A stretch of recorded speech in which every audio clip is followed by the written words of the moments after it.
Hey, what's up, everybody? Welcome. You are watching On the Town with Tanya. So we are talking today. Um, it's let's see. So let me see if I can get this part right. So today, our topic: Black women talk back. We're talking about truth, power, strength, and survival. Okay. So here's a statement for you all first. Today we centering excuse me, can't get my words. We're centering the Black woman agenda, not as a trend, not as a hashtag, but as a truth. Okay, the agenda the agenda is about Black women defining our own narratives and prioritizing our voices, our health, our leadership, and our lived experiences. It is about challenging racial and gender discrimination, exposing economic and healthcare disparities, and demanding that Black women are no longer spoken about, but listened to. This episode is about reclaiming our power and correcting the record and making it clear Black women are not broken. We are building, leading, and we're thriving. So, welcome back to everybody for season 5. Hey, on the Town with Tanya, and you know I'm your host Tanya Cooper. And this is a brand new show. We're bringing conversations we hope that matter to you. If you've missed any of our episodes, I want you to be sure to subscribe and hit the bell so that you're notified when we go live. This season, we are focused on voices that motivate, inspire, and tell our truths. Because here we care about people, not about numbers. So let's get started. I have another context statement for you, just so you'll have an idea of what we're about to embark upon. And I will be introducing all our panels and giving you just a little background because you don't know us. So here we go. So Black women continue to face systematic disparities that have shaped how we are treated, portrayed, and even how we survive, from healthcare and childbirth to media representation and technology. Yeah. We are stereotyped as angry, hypersexualized, or irresponsible, while critical facts are often ignored. Media narratives repeatedly spotlight Black women through deficient based lenses, focusing on death rates, abortion claims, and pathology without even providing comparative data or context across other groups. Very important. This selective storytelling distorts public perception and fuels harmful myths. Today, we are pushing back. This conversation is about truth, accountability, and empowerment, showing young Black girls and all girls that the world that we are not just surviving systems built against us, we are thriving beyond them. Okay. So even if you are not a young Black girl, you may be an ally who can finally hear from us what we think and what we say is valid versus what the media has made everyone believe. So I believe there's always something, especially if you're out there and you've adopted a Black child. I think you want to listen in for sure, because nobody knows us better than us. Okay, so with me today, I will introduce our panel for our discussion. And let's see. So again, I told you it's a little bit longer version because you need to have context of who my guests are. Okay, so first we have Dr. Holly. She is a Philly-based comedian, award-winning screenwriter, and an actress. She's written and starred in award-winning films and performed at the New York Comedy Festival, San Francisco Sketch Fest, and opened for T. Murph at the Detroit House of Comedy. Known for her bold, fearless humor, she brings a dynamic voice. Next, we have Gisette Lane English. She is a philanthropist, a nonprofit executive with over 30 years of experience creating impact across health, sports, and government. She's a recipient of the Joseph R. Biden Jr. President Lifetime Achievement Award and the founder of Women Inside Professional Sports and Speak English 5. Gisette is also a life coach and the author of several powerful books, including Whips, Unscripted, and Black Women to Be, Unapologetic Unity. Next up, we have Donna. Oh, sorry, no, not this. No, that was one of our guests was sick today, so I apologize. So let's see, where am I at? So next up, we have a Philly-based comedian, Miss Sherry Amore. And then we have Nicole Spain, who is from by way of Detroit, Philly, and New York. She is a stand-up comedian, educator, and she's an educator in the Philly School District. And next we have Jennifer McTeer, creative producer and storyteller, dedicated to bringing hidden histories to light. She has over 20 years experience in business development and a background in project development. She creates compelling work that bridges art, history, and personal narrative. In 2025, she launched the acclaimed infographic series Where I'm From and its accompanying storytelling project exploring the legacy of the British Empire and Caribbean migration. Next up, we have Kashawn Hill Adamson, certified grief counselor, coach, and founder of Unstuck Worldwide LLC. She provides strategies to help individuals turn grief into purpose. She's also a certified grief movement guide, mental health, first professional, and author of My Love Letters to the Grieving, with recognition from Forbes, BLK, and Cornell University. So that is my panel. I would like, let's see, where we at here? That is my panel. And we'd like to welcome all of you. I appreciate you all for coming. Let's see, where you at? Can you hear me? Hey. Thank you, ladies. So let me see, go back to here. Where we're at. Okay, so I appreciate you for coming today. And let me see, did everybody mute? Everybody can hear me? Okay, good. Okay, so I guess everybody must mute. We're just making sure because we have 8 on the panel. We have to make sure that we have our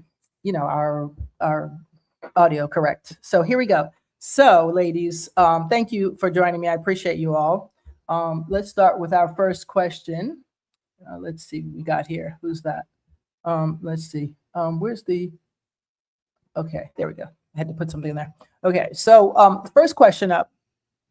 How does race and gender shape the daily realities of Black women in America?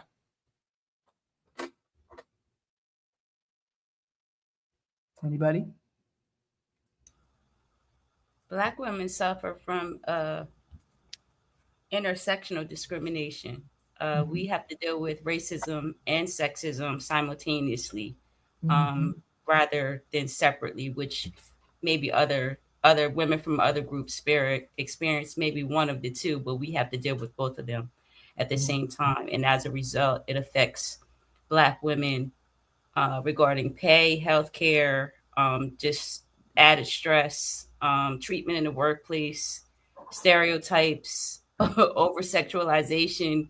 Like you could go on, Yes. And so I think that that's one of the primary issues that we face as, women of color, Black women. Anyone else? Well, so I'll go on to statement number 2. Well, now with question. Why do you think that the media consistently highlights all the negative statistics about Black women without context or comparison to other groups? So because I want to hop in here because we the blueprint. So because we the blueprint, you gotta kind of put some razzle dazzle to make it look like this is not where you want to follow, what you want to emulate, what you want to look to. But if you look around, people want the Botox, people want the thick lips, they want the big butts, right? It's kind of like our history of wanting us to, be caregivers to your children and nurture them, from our breasts, to be everything to society. But when it comes to just giving us our due justice, it's not happening. But if we continue to have this reputation where we're looked at as damaged goods, then that does good for the society that wants to continue to make us look like as if we're inferior. Absolutely. And I feel like to add to piggyback off of what Dr. Holly said, I totally agree with her statements. But I think that they push narratives without context, and they don't speak to the root causes of why we are in different positions that we're in. Even though we push past them and we have the God-given ability to strive anyway. And as she stated, we are in fact a blueprint, and they fear that about us. They're afraid of that. Hmm. Well, someone here said that what did it say? The question was about behavior, not looks. Was it? So anyway, I I don't know. I tend to think that well, I got into media because I didn't like how they betrayed us. And a lot of people, not just me, black males, there's a lot of groups that they put in these categories. And sadly, there are people who don't travel, haven't been outside their home, or haven't lived or read a book. You don't have to travel, but even haven't read a book. So they don't know about other people, and they just automatically assume that it is gold when someone says it, especially if it's your parents saying it, right? You're going to always believe what your parents say, right? So I've had people, in other parts of the world say to me, yeah, only thing we see about on the news about you is, robbery and, bad things. And I said, so you're grown enough to understand and watch television. So what were you thinking? And well, I don't know. I thought that, and I was like, there should be no stutter to that. You should, after, let's say, even 16 years old, you should be paying attention to what's going on in the world and know. If you're on a lap, the computer, the kids are always on the computer, they're on their this, they should be aware and know my parent is the one causing these problems. I don't think I want to be like them. And I have friends who have told me, and I know that their parents are not to either our likings, right? But they're not like them, and they knew right away that that was not right. They didn't even need to be told or taught. They knew that. So with that being said, I think it's intentional with the media. Not an individual reporter saying, yes, let's go around and make black people's lives miserable. I'm not saying that, but I am saying whoever runs the top of the notch, what do you call it? Past the executives, whoever owns the station, pretty much you take on their narrative is what I think. And I don't ascribe to that. I don't think, I think the media should be held accountable and they should do a better job. Because if you're going to tell stats, let's tell everybody stats. I have not heard one report, and please correct me if I'm wrong. White women are having heart attacks at such a high rate. It's alarming. I've not heard one report about, Chinese women are, losing their hair. I'm making that up. All right. Whatever it is. I haven't heard one report. Maybe I'm wrong. I could be wrong, but I haven't heard one report in any country except for America. It's always black women are dying of AIDS. Black women are got heart attacks. Black women are obese. Black women have diabetes. I mean, you know the ones, right? It's just like, what? Well, okay, if that is true, thank you. I appreciate you. But then, why don't you cut out some of the healthcare? No, I'm joking. It's just, it doesn't make sense to me. And I just feel like it's a disservice intentionally. Okay. I mean, there's many ways, as my mother used to say, genocide is no longer what we think it is. It's not the obvious. It's in your food, your hair products. It's in your television, because people say, how's that genocide? Well, if I have my 3-year-old watching black people rob a store every day, and they don't see, the black people that we all know, or the ones in the suburbs who have 2-family homes, blah, blah, blah, blah. What do you think they're going to think? Any kid, black kid and white kid, they're going to think, well, that's what they do, right? Even I've had black kids. I'm like, wait, don't you know better? And they're like, no. I'm like, you should. There's no excuse, as my friend Keith says, no excuses, right? So Tanya, the reason why, to that person who wrote the comment, the reason why I brought up the looks is because history has been proven since, I don't know, maybe the 1800s, 1600s, that the first thing the media does is talk about how a black woman is ugly. If you think about, I know for me, I can't speak for everybody on the panel, but what doll did you want? We all know about the black and the white doll test, right? We all know what media does, especially when it comes to portraying black women. And the 9 times out of 10, if not all the time, it is about our looks, right? Yes. And so that's what I'm referring to, because that is psychological when you're telling and feeding people content through the media how a Black woman is quote unquote ugly or her hair is not acceptable. These are things that, again, that are tied to our looks. So when people see us with maybe, let's just say, dreadlocks or a fuller figured Black woman, again, it's a negative connotation that psychologically people are downloading. So yes, looks plays a major part. They Yes. absolutely do. I agree with you again. And it's just another tool that they use to discriminate against us and to suppress us. You're absolutely right. They use every tool that they can. And Tanya, to speak to your narrative about starting your podcast, that's key. We have to have our own platform so we can push the true narrative about who we really are. And then again, that we experience discrimination in the tech world because of that. They don't want to Yes. give us the opportunity. They're going to pick, uh, forgive me, Barbie for, to do even the sports commentators on, and I'm a sports person, as you know, so that's why I'm speaking to that. But they're going to pick her, and the team is mostly African American. You know what I mean? But there are no sisters representing the messaging that should be put out there, considering their relationship to the teammates.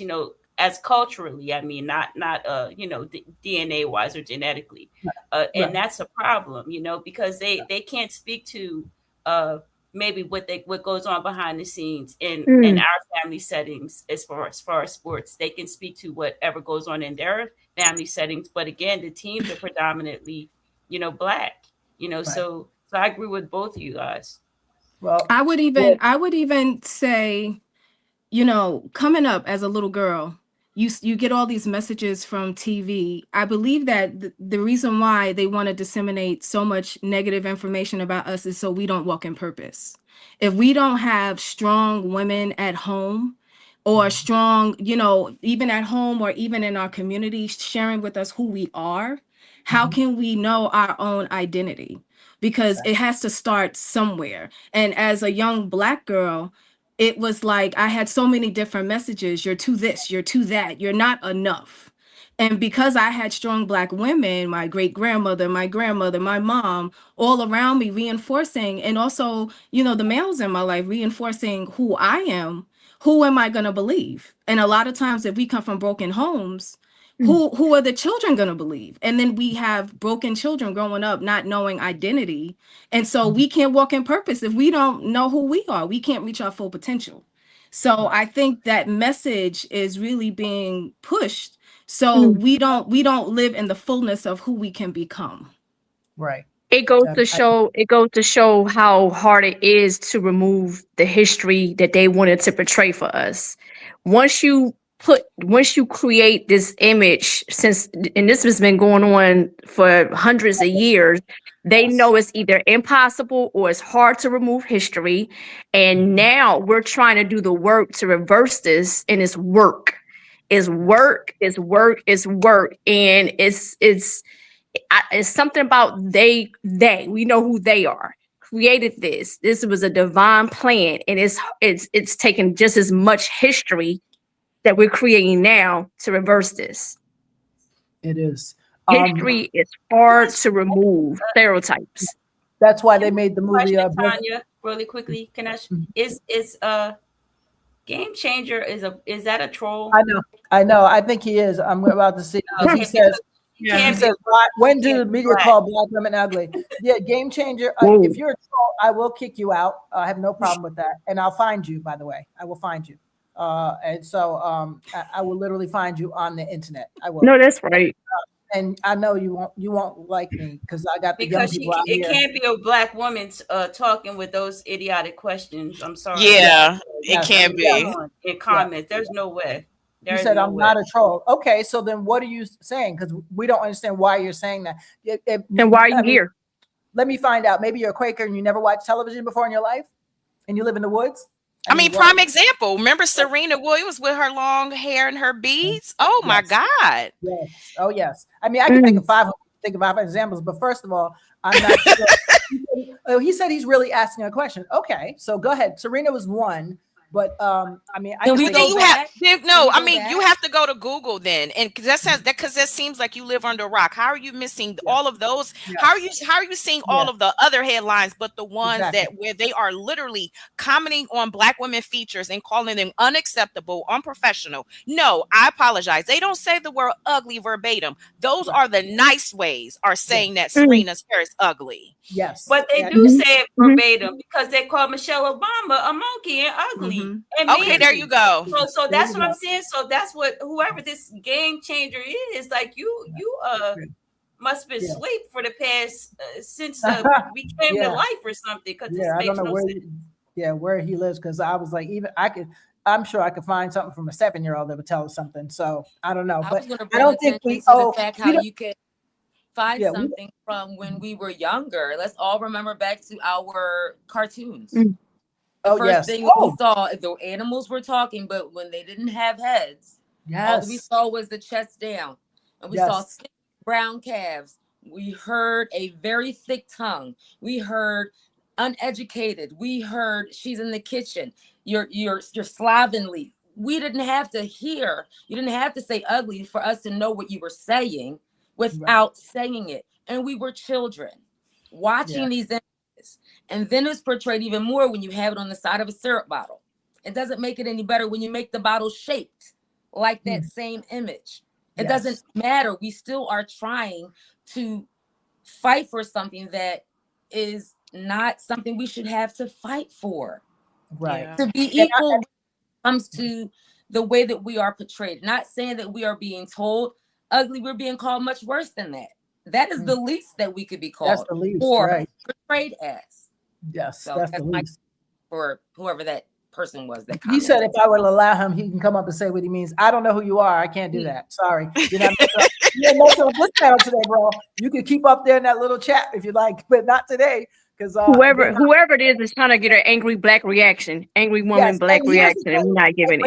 Absolutely. Here's the piece. Not only we're not giving it, but we really don't owe nobody an explanation. Matter of fact, Thank you. Amen. people are actually privileged, okay, to be able to listen to this conversation, because you're going to learn something if you really listen. That goes for white men, black men, white ladies, boys, girls, whoever. If you listening, if you really listen, you might actually learn something that will help you for the next time you encounter a black woman. Okay. I'm just Yeah, saying. and furthermore, he's proving your point. Whenever Black women speak of and advocate for ourselves, there's somebody gaslighting as if that We're hasn't reacting. been our experience. And my daughter, she told him it's a panel for women. Why are you here?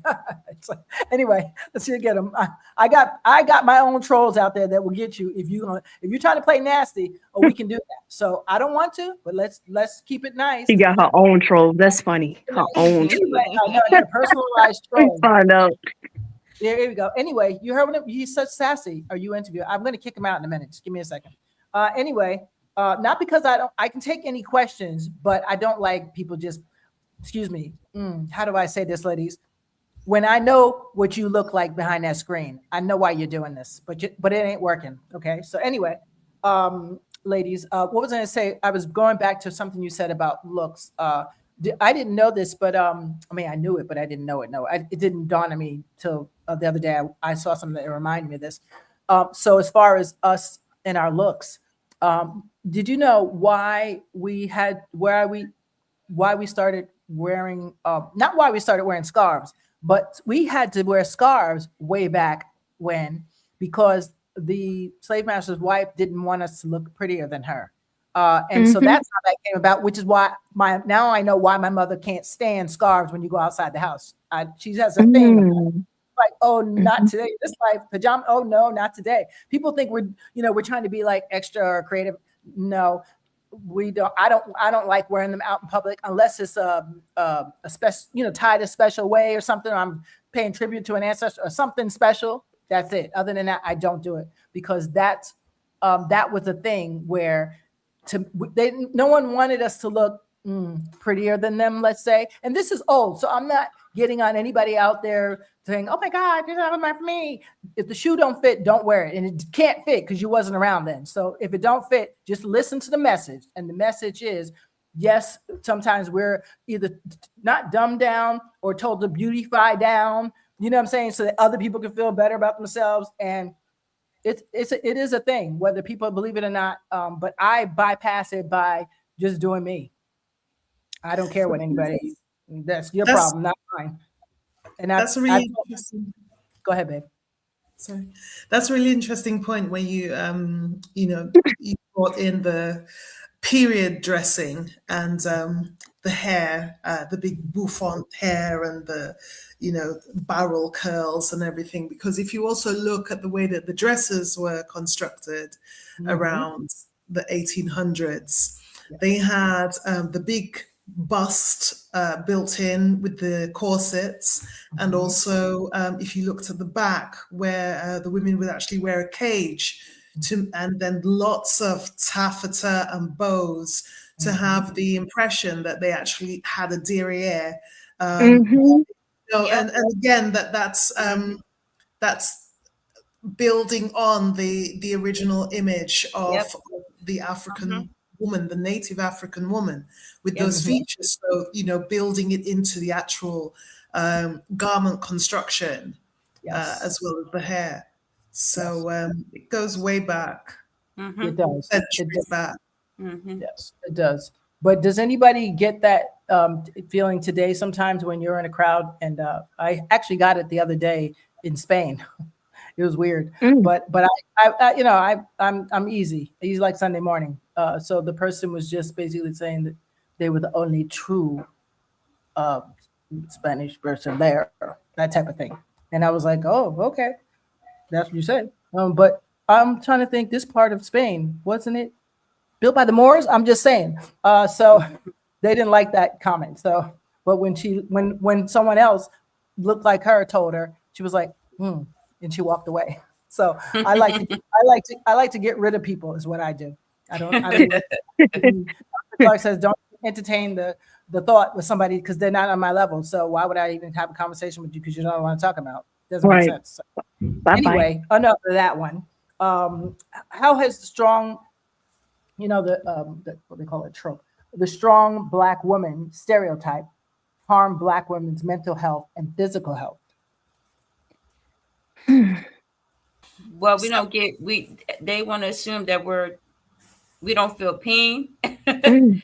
That we're stronger, maybe than we actually are, or and maybe we are strong as they think we are, but that doesn't mean we want to not get payments or Right. not be given the benefit of the doubt or treated with compassion. Mhm. So Mhm. that's the problem. They and again, I think it's just another way for them to mistreat us and discriminate. It doesn't make any sense. If you're performing a procedure medically on any woman of any race, and it requires anesthesia or whatever it requires, it should be that across the board. Not you don't give it to somebody because of their color. You're assuming their pain tolerance, their threshold is Mm. is, is higher than someone else. It's genetically, like, it makes no sense. And it's all just hate and disdain. And I think that's the core. It's founded in fear. I mean, everything that they do to us, that's ill intentioned or mistreatment that they give us is all founded in fear. Yes. Yes. I agree. Yes. I think mentally and physically it has done damage in the sense that um some black women have given the narrative and passed it down generationally that you just suck it up. You be Mm. resilient. If you cry in private, or you sex it away, you drink it away, you do all these other things to Mhm. cover it up and not really kind of talk about it and express it. And I know black men have that kind of like same trope, if you will. Um, you're right. I'm sorry, Gisette, if I pronounce your name wrong. You're right in the sense that we No, are you strong. that was right. Thank you. Okay, we Hmm. are strong black women because it's in our DNA, but that doesn't mean that we're not human. That doesn't mean that Right. we don't have a soft side. That doesn't That's mean that right. we don't feel pain and we don't hurt, whether it's through childbirth or just a Mm. breakup, Mhm. right? It's Mhm. it's Mhm. kind of like sexualizing and making our 10-year-old an adult, right?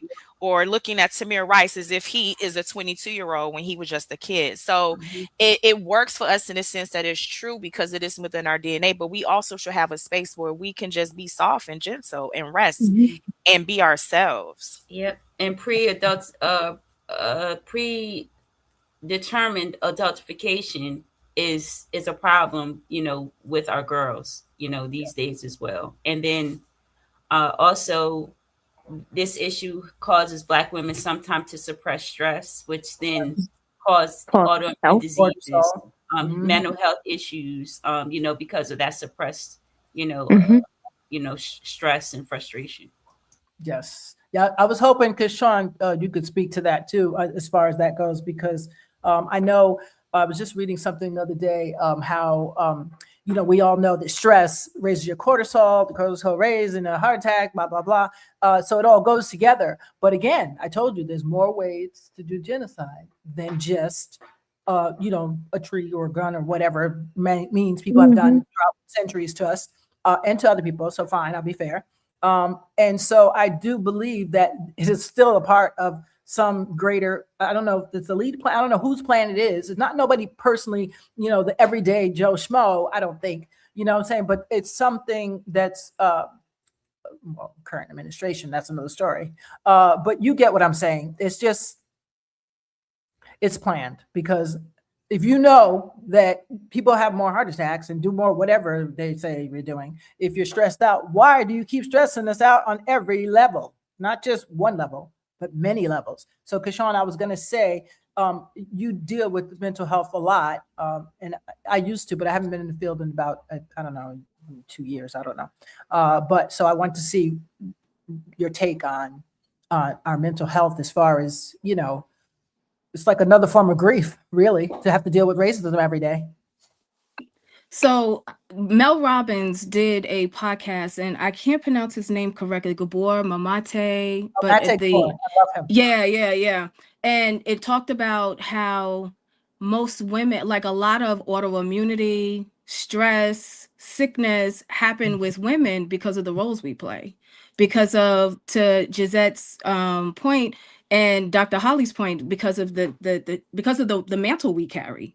We carry such big mantles. God has ordained us to have such strength, which goes back to the original question about why we're portrayed, Black and brown, why we're portrayed in such a way is because if we believe the narrative about who we are, we can't show up as God has intended. That does affect the mental health. When we have to be single parents and we carry a household for kids and the family, like we do it, but that's a struggle to do it. And we internalize all those things. We internalize the words when we go to work every day and the unfair treatment for my brown sisters and my Black sisters, how we have to go to work and we get left behind a lot. And it's like we have to work so much harder at everything that we do because it's like we're always trying to prove, have a spot where we already have our spot, but we're always having to create a spot and prove to others that we're worthy to be there. So I think between the workforce, between the family life struggle, I think between bearing kids, and if you're married, being that strong tower for your husband, that's a whole plethora of struggle and Right. strength at the Right. same time. And a lot of times we internalize that, which ends up in sickness, which ends up in, me being a wife and a mother, I'm in ministry. There's so many different hats that I wear. A lot of times I did this conference yesterday where it's out of intergenerational trauma. We're not taught how to express ourselves. We're not taught how to process emotionally and have that emotional intelligence. So what do? We internalize it. We stay silent. We don't know how to process it. We end up sick. And so a lot of times we're carrying all of this and it just, and the external pressures, they just compound that with our personal lives because we're always being taught or just told again we're not enough. We gotta you can't show up at the table. you know, and to the young man's point, you know, every time people come on here, it's a distraction. So for all of us to be able to continue to just keep focused and show love to that game changer, because it's just a distraction. But we all have our Amen. story. Yeah, we all Mhm. have our stories where we've been told we've been ugly, Right. where we've been treated different. And to the point of the scarf, you know, I remember being in Italy, and I'm a black girl. I wear my scarf and I have that thing on, and I went on, and one day I was traveling and I had so many different people like, because I had the scarf on. And I'm like, that's a cultural thing. You know, Right. I have done that in America, but I didn't know going someplace else, I'm going to be looked at like, like, you know, and pointing to my head and stuff. So Well, that again, that's stress and strain. I can't just be who I am and just show up as I am and walk in my purpose and wear my scarf and, you know, have braids occasionally and just be who I am without, you know, people, that external pressure that makes right, us sick, whether we right. know it or not. Mhm. So Yes, and I feel I mean the reason why I wanted to have you all on today. Thank you, Gisette, for being the catalyst for this show today, because she had said, you know, the panel, and that's like, you know what, I wanted to do it, but I was like, it's hard to find. People think it's easy, but it's not easy to find, you know, 7, 6, even 5 women or people at the same time that's on the same page in the same spiritual vibe. It's hard. So I appreciate you so much for that.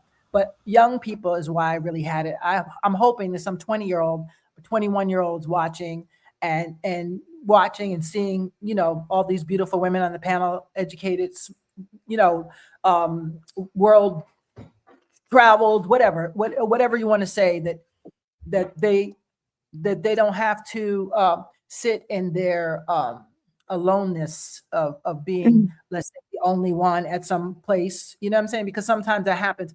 And I big up to my some of our allies who know that that's a thing, and they try their best to alleviate that. You know, so I had a friend, Karen, that, you know, no matter what happened, she's like, hey, come on, you're coming with us. I don't care about all them other people or what their problem is. That's their problem. That's not our problem. You know what I'm saying? So I appreciate that too. And that is also why I'm having the show. We need to teach people how we want to be treated, you know, and they keep getting it from the media, and you know that ain't gonna be right. So I feel Mhm. like whatever we say here today is important, because somebody's got to learn, right? And our young girls, they need to understand that, yeah, sometimes this battle is walking alone. Yeah, I hate to say it, it is, but you Mhm. do have sisters that you can talk to, as you see from this panel, that can say, yeah, no, it's not your imagination that your boss did such and such, you know, or it's not your imagination that they thought you were going to take something in the store, you know, whatever it is. Any, I can give you 500 examples. Or when you went to have your baby and you almost bled out, it's not your imagination.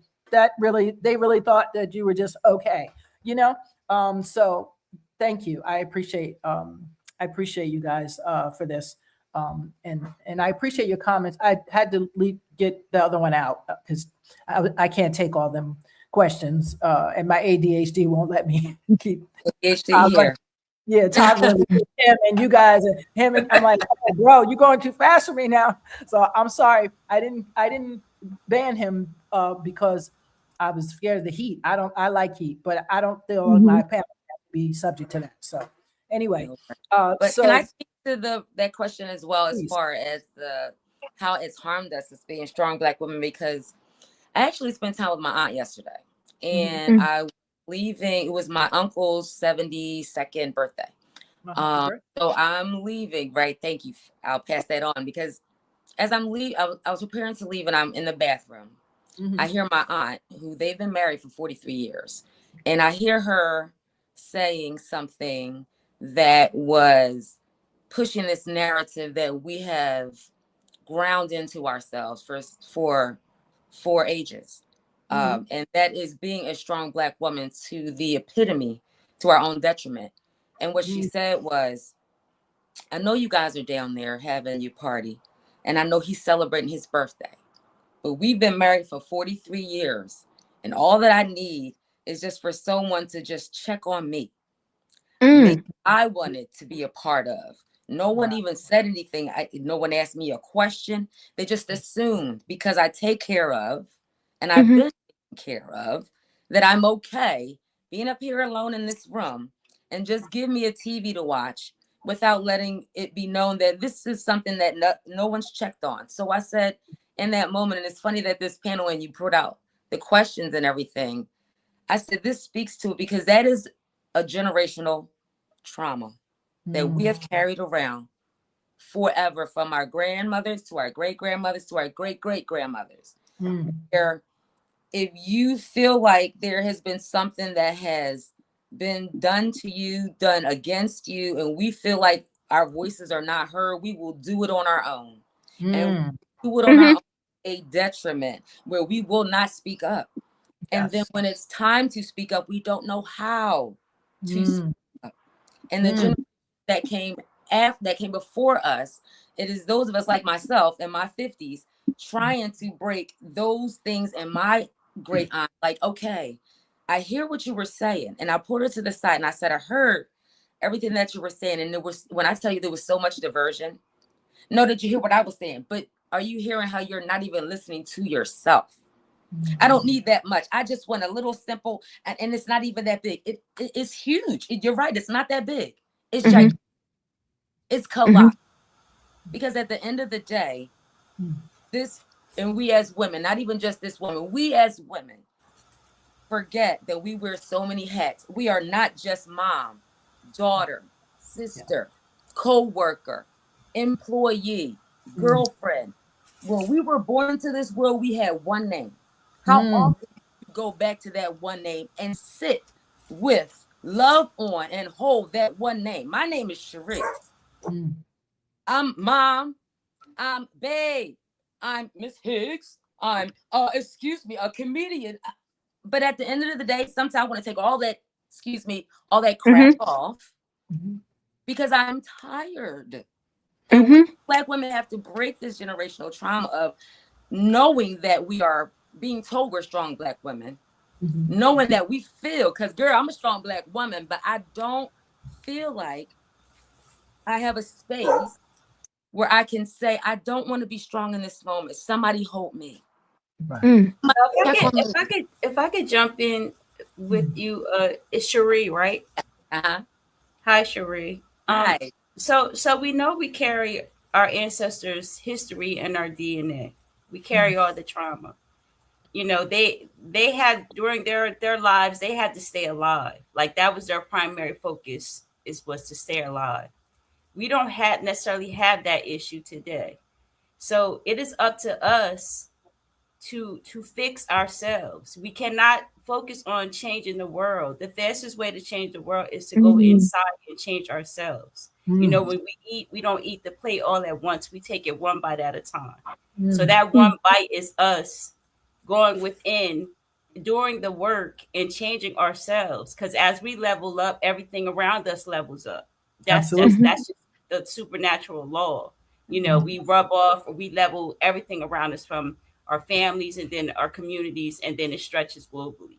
So I feel like as Black women, that is our job right now, to do the work, because we all seem to feel the same way. So the strategy is not to look at the world, how can we go out and change the world? It's look at me, how can I work through my trauma, work through my issues?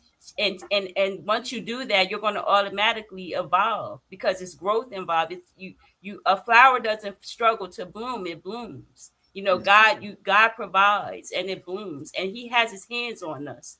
That's why our struggle is so harsh and so strong, you know, because we are equipped to do exactly this. We are equipped to be his vessel so that he can express himself lavishly in the world through us. You know, that is what we are called to do. We have to step up to the plate.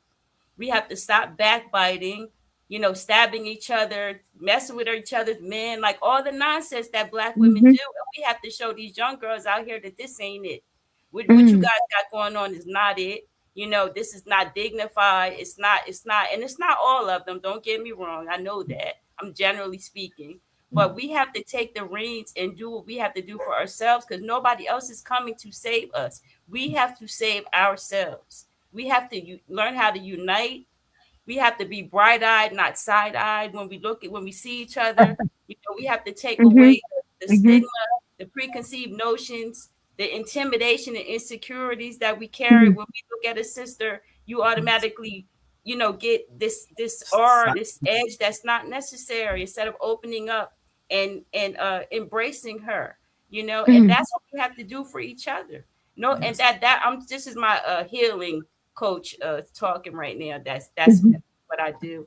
This is Right. what we need. This is what we need. We all feel the void, you know, and then not to turn this into a political conversation, but the election with Trump, like over Kamala Harris, I don't care what Kamala Harris said, didn't do. That's how did they pick Trump over that?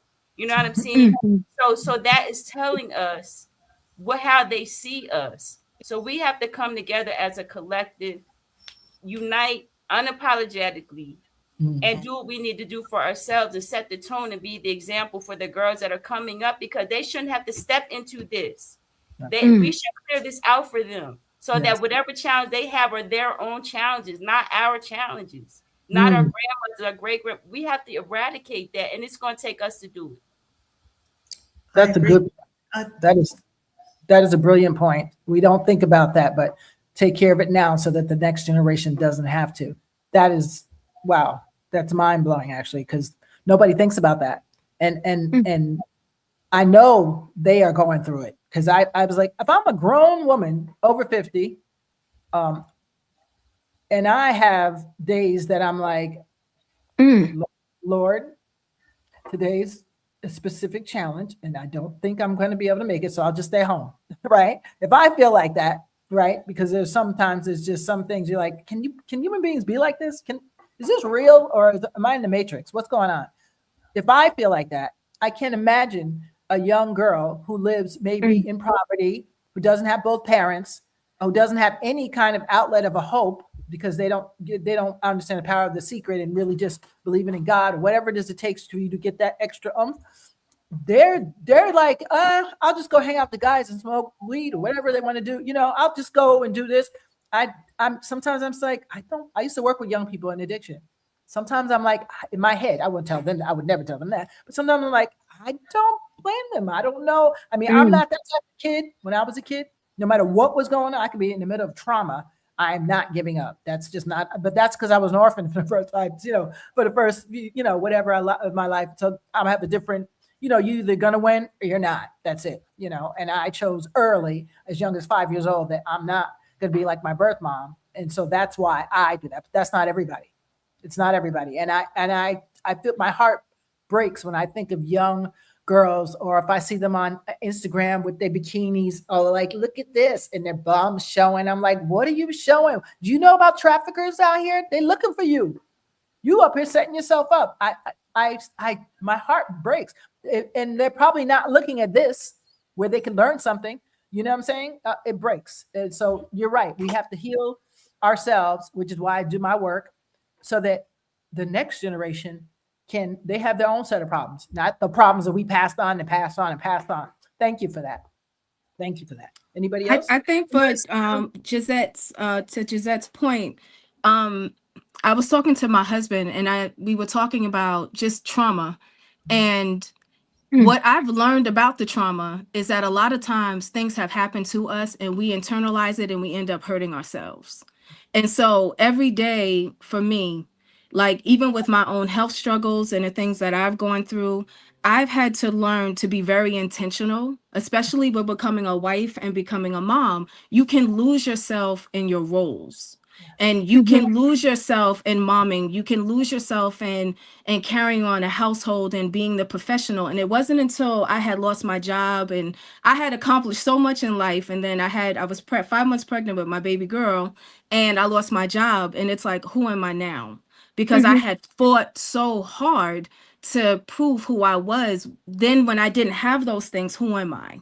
So Mm, every day I had to learn to find my identity, not in the stuff that I did, not in the roles that I had taken on, but who God had made me mm, and what I was becoming. And it wasn't until I saw my own cycles of suffering that I no longer tried to accomplish and kind of heal by doing things. I had to look in and be very, very, very intentional about my own healing. That Mhm. means going to therapy.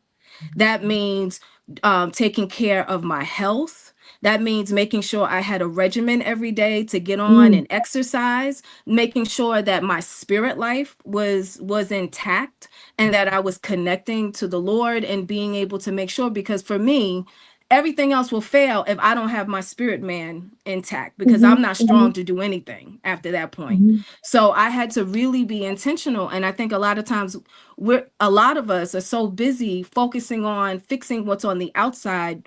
It's because we're not trying to deal with what's going on the inside. So I believe in getting up every day and speaking life into my kids, because if you don't speak life into your kids, the enemy's going to speak life into them. The media is going to speak life into them. It's no longer the stranger on the outside. It's the stranger in the phone that's getting in their ears, getting in their heads. So it's like we have to be, and to Cherie's point, very intentional, because it's like we just carry, we're supposed to be strong. You're supposed to be strong as a Christian. You're supposed to be strong as a faith believer. You're supposed to be strong. And we don't always need to be strong. And my husband allows me space to be weak, and he allows me space to be vulnerable. And my family allows that. And I allow it to be able to take I don't have to wear the S on my chest. So yeah. That's good. My grandma, my ancestor, she used to have like 3 or 4 women that she would either call or she would write letters to. And she would like write, or it would be a card checking on you, seeing how you doing with the grandkids, seeing how you doing with getting your new pacemaker, whatever was going on. And she knew that was going on in that woman's life.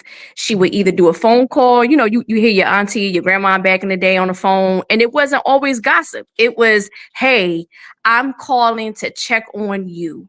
How are you doing with your husband? How are you doing with your children? How you doing with your grandchildren? How you doing with your students? Because I'm a teacher. So we fellow teachers, some of us don't have kids, but we calling to check. How are you doing in your roles? And then eventually it becomes down to how are you doing? And so sometimes it may be weird, but I got like maybe 3 or 4 people every month that I may check on and just send random text messages or call. I don't want to keep you long. I'm calling to see how you are doing. Right. And you know what I mean? Just sending out a text message. So I'm hearing Cherie, she live right here in my city. I know my sister.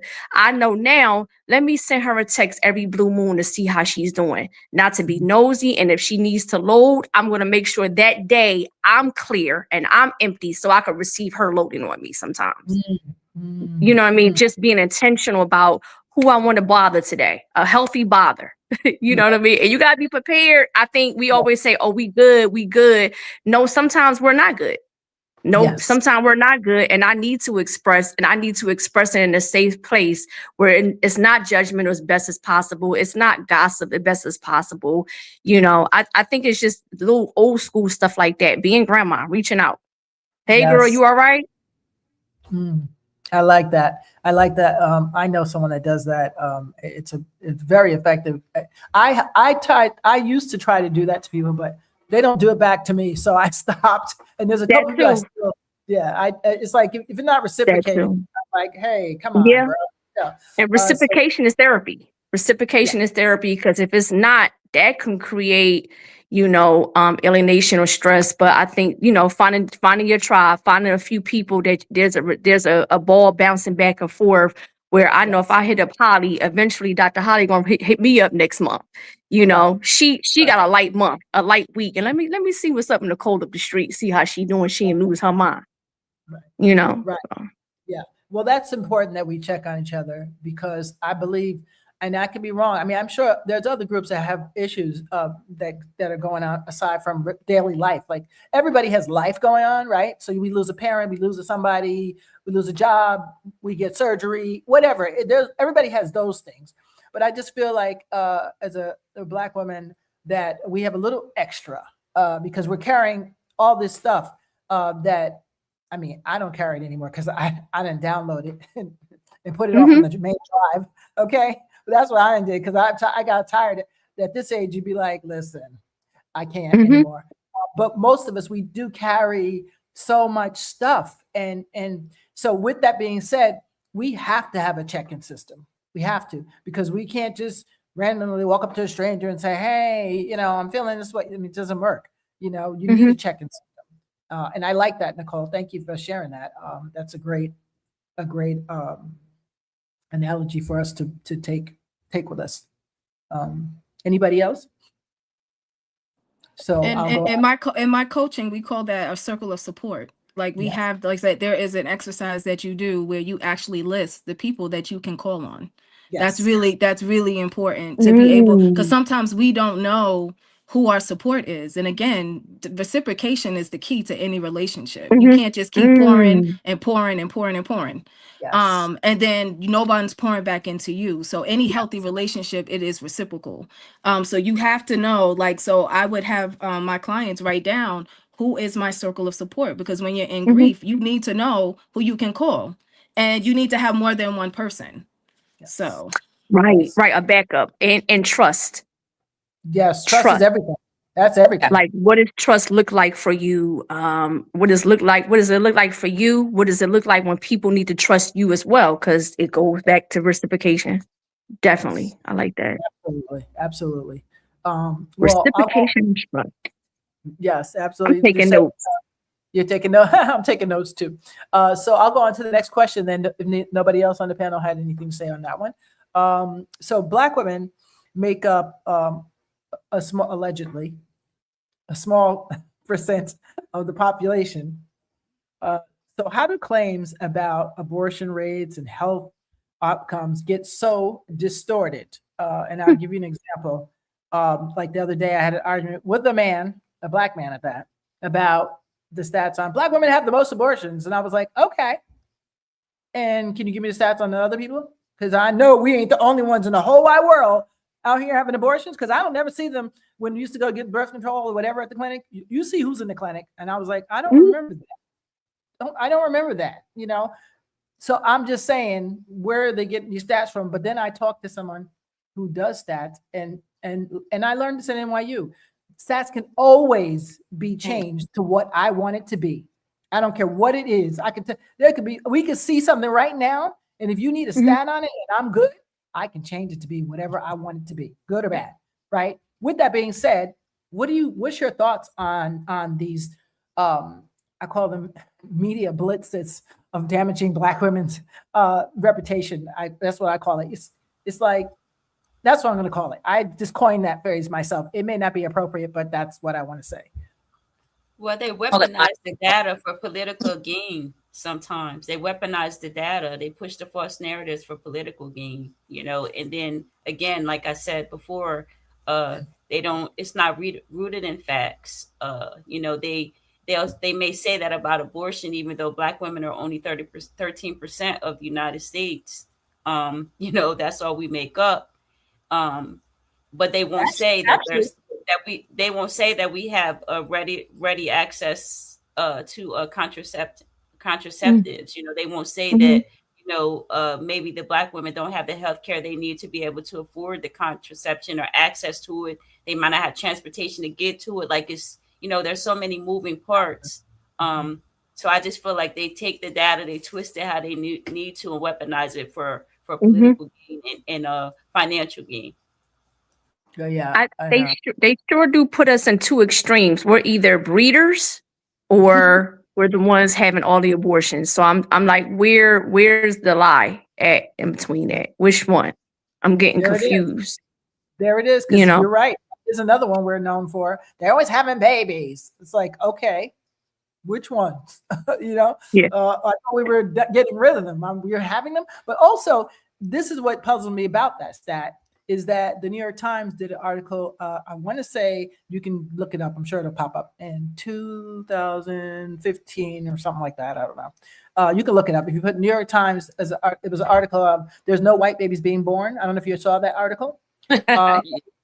I'm just saying, and they named a specific town. I was like, dang, that's a problem to the eugenics, but that's a problem. So I think, since that narrative, everybody's gotten a little scary Mary, like, oh no, we're going to become extinct. And I'm like, first of all, you can't become extinct. That's number one, until the man upstairs or woman says yes, right? That's number one. And number two, it's like, it's just propaganda. Like, what are you doing? So I don't know, but to say that we're the ones having the most abortion, it really bothers me, only because I know I know who,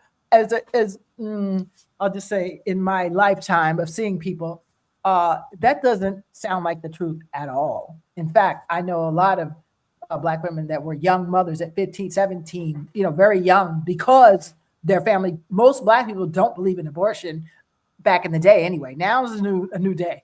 But back in the day, that was a no. Oh no, my mother was like, every life matters. I don't care whose life it is. Mhm, Every life mhm. matters. That's how we were raised. I don't know.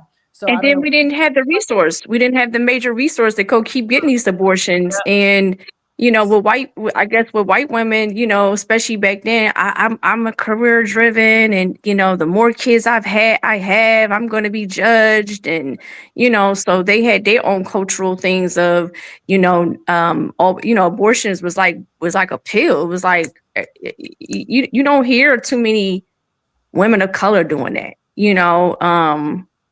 Especially historically. So it's Yeah, just, I don't, I'm always puzzled with this women of color or Black women have more abortion, is an abortion thing. I mean, growing up in my household, my mom was like, you white women always going to get abortions. I'm just saying.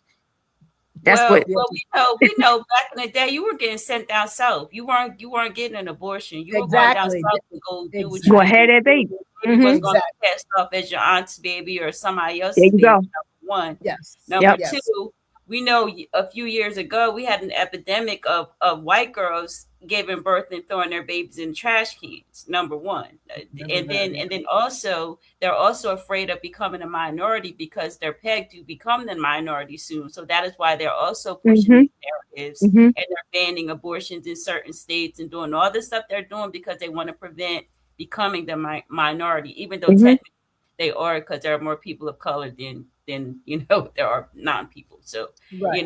but yeah, there's so many issues around what they're pushing, the narrative and the Yeah. false data. And then we have a spiritual foundation, generally speaking, and we were taught that we don't get abortions. Right. Even though I'm not saying that we don't get them, but that's what the narrative was primarily pushed Mhm. in our Right. culture, that Yes. we don't get them. So Well, also, here's the thing. I mean, and I just want people to think about this when they hear those stats about us and we walk by and they look and be like, yes, the Black women having all the abortions. Just think about this factor too. Okay. So, everybody knows I was looking for a brother. So I've been on a lot of sites, right?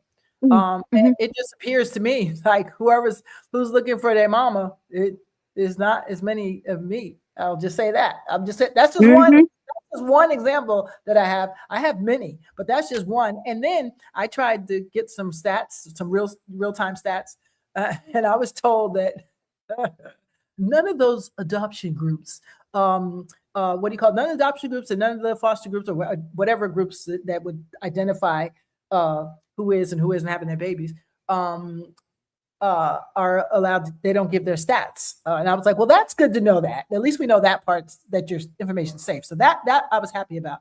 But if you don't know that, then how did you come up with them stats? Because there's other stuff. There's a whole there's a whole Mhm. department to Mhm. this. It's not Mhm. just Mhm. one thing. And they were like, well, it's based on, and then they gave me some number that didn't make. They said if 1,000 women had abortion and just 10 had abortions, the Black women still are more because there's less of them. Something crazy. I was like, what? That doesn't even make sense. So I don't know. Y'all do your own research, but all I can say is I don't believe that's that, and I believe it is another form of propaganda via the media to make us Yep. look like, oh, not only am I Jezebel, no, man, no, I can't say it as a comedian. Okay, not only the Jezebel, but also, I'm getting rid of things, So which one is it? I don't know. But anyway, It's so much. always welfare, and abortions is Oh, the always put welfare. on Black Oh, women, don't Black go on the people. welfare. Don't do welfare, especially now I'll because just be we got like, stats on that one. Welfare, we look. man, Don't do that one. Uh, it's just crazy. I don't know. Do you guys believe that Black women receive equitable health care um, in systems, especially like during childbirth? No. Right. I mean, that's a mm-mm. different question, but yeah. Yeah. No. And I'm a I'm witness. I working. was side having my No, baby. no. Yeah. Even speaking to the last question and tying them both in together, there is, because we, working in the healthcare field and the medical field, you go through multiple Mhm. training grades and all that stuff, and Mhm. they do one. There's one that is centered around where they do a panel, or rather, there is a counting of minorities, BIPOC, when it comes to healthcare and how it's changed over the years, and how, when you were speaking in regards to the abortions, the placement and the location of these abortion clinics, when they were Mhm. allowed in every state, what neighborhoods and the income levels of the neighborhoods they were more likely built in. Also, Mhm. lower income, also Mhm. BIPOC, and then at the same time keeping the records for those things where we know we've seen historically where there were doctors that did do the deed for ladies of the house that did not want their slave babies and things of that nature to be found out, and then all of a sudden mysteriously those records are not accounted for because there's a doctor in the neighborhood or in the town that would took care of those expeditiously without any record, because it would damage the reputation of said women who live in the household. But moving forward 20 years, when the placement of those said clinics were in the neighborhoods that were of the low income, that were of the black and the brown, of course, Mhm. those numbers are going to be kept up, because then those Mhm. numbers are into Planned Parenthood, which then also ties into welfare. So you want to make all of that stuff seem like there is so much more that's built upon the black woman, which is going to what? Keep us down. It's Yes. even more, it's more lies, it's more propaganda, and it's Yes. hype, but it's a Yeah. lot of gaslighting. Like, we have learned these terms over the years, and I'm glad that they've developed these words. Thank you, Dr. Howell, and the other doctors on the panel, for allowing these words to come forward, because we've been gaslit. Yeah. Yeah. For sure. Gas lit with gasoline draws on from the beginning. And when they banned abortion in certain states, that's when the truth came out. Oh my goodness, the numbers. Did you see the shut up? There were no numbers. The numbers, no, no, no, no, no, no. No, no, no. The numbers. Because the numbers show your states, your numbers for those that are not of, and that's all I'm gonna say without saying it. Let's be Yes. real. Yes. We know we can't be on our backs that much because we're the most educated in the country. So Mhm. we have to be getting up to go to class, if nothing else. And working multiple jobs Yeah, and so being we already productive and know, being and progressive. that's proof, and that's why they fired so many of us, and replaced us with who they replaced us with. Mhm. So like I said, it's all fear based. Everything Yep. they do as it Mhm. pertains to us is fear based. Yeah. Well, how do you counteract that though? How do we each Mhm. counteract that? Hmm. Because- I just, like I said earlier, we can't look at it that we're going to save the world. We have to, it's internal work. Individual. And then Mhm. we have to be aligned in alignment with God's purpose and God's plan. And I'm not speaking from a religious Mhm. because it doesn't matter what religion you practice. It has nothing to do with that. It's just Right. from a spiritual foundation. We have to get back to what we should be focused on, which is being in alignment with our greater good, with God, with the divine, however you want to, Mhm. whatever you call God. I call him God, Heavenly Father. But we have to be in alignment and allow things to manifest, with effort and intention, of course. Mhm. And I think that's key. And I think that we have to do it as Black women. I think that is our role right now, Mhm. in the world, because we have set the stage. Like we know that we're goal oriented. We're going to do what we need to do. We're the most educated in the country. Despite all of the things that they've tried to do to us. Yeah. Despite everything, every obstacle, every challenge, every mistreatment, every discrimination, we still are the most educated, which is, what it takes to get your education. You know what it Mhm. takes to get get your career going. You got to put your babies on your back. You got to put your family on your back. You got to put so many things. You got to suppress all of your issues, and Right. yet we still are accomplished. Right. If that's not showing, if we're not the evidence of God's favor and God's power, then I don't know what what is, so I just feel like we have to do it for ourselves. We cannot depend on somebody riding on a white horse or a black horse. Mhm. We have to do it ourselves. We have to put down our guards, do the work, come together in unity as a collective and do it ourselves by Right. being the example, becoming who we are supposed to be, who we are called to be,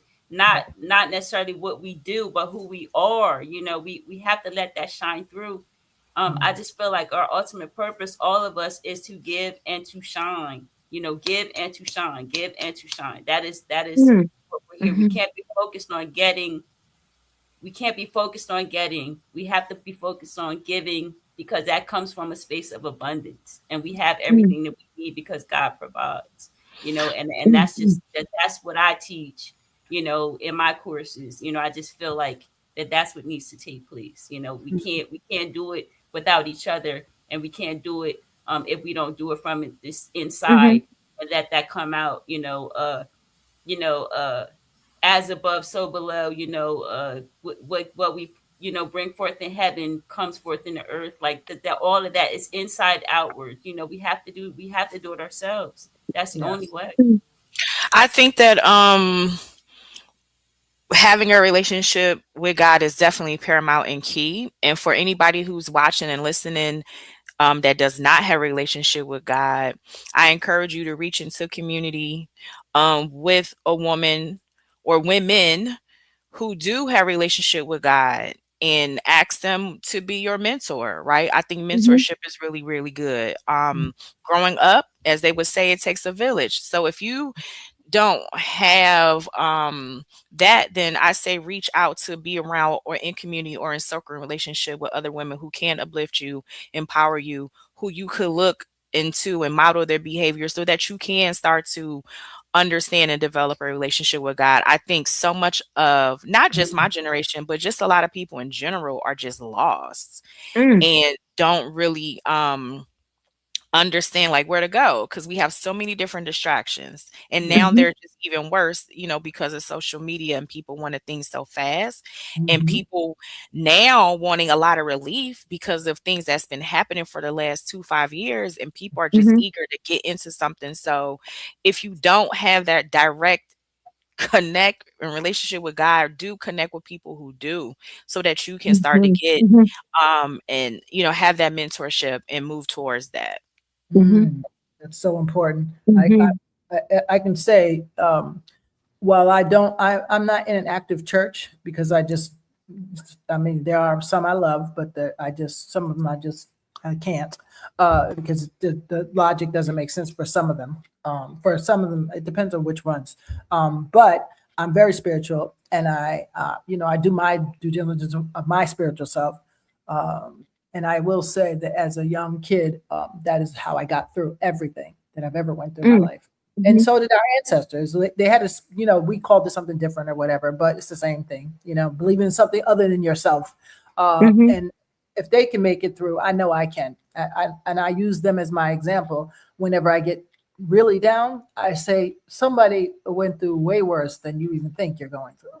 So you have to pick it up, take take whatever's happening, process it, let it marinate, sit in it for a while, right? But you can't stay there because somebody went through way worse so that I wouldn't have to stay there, because some people had to stay there, whether they liked it or not.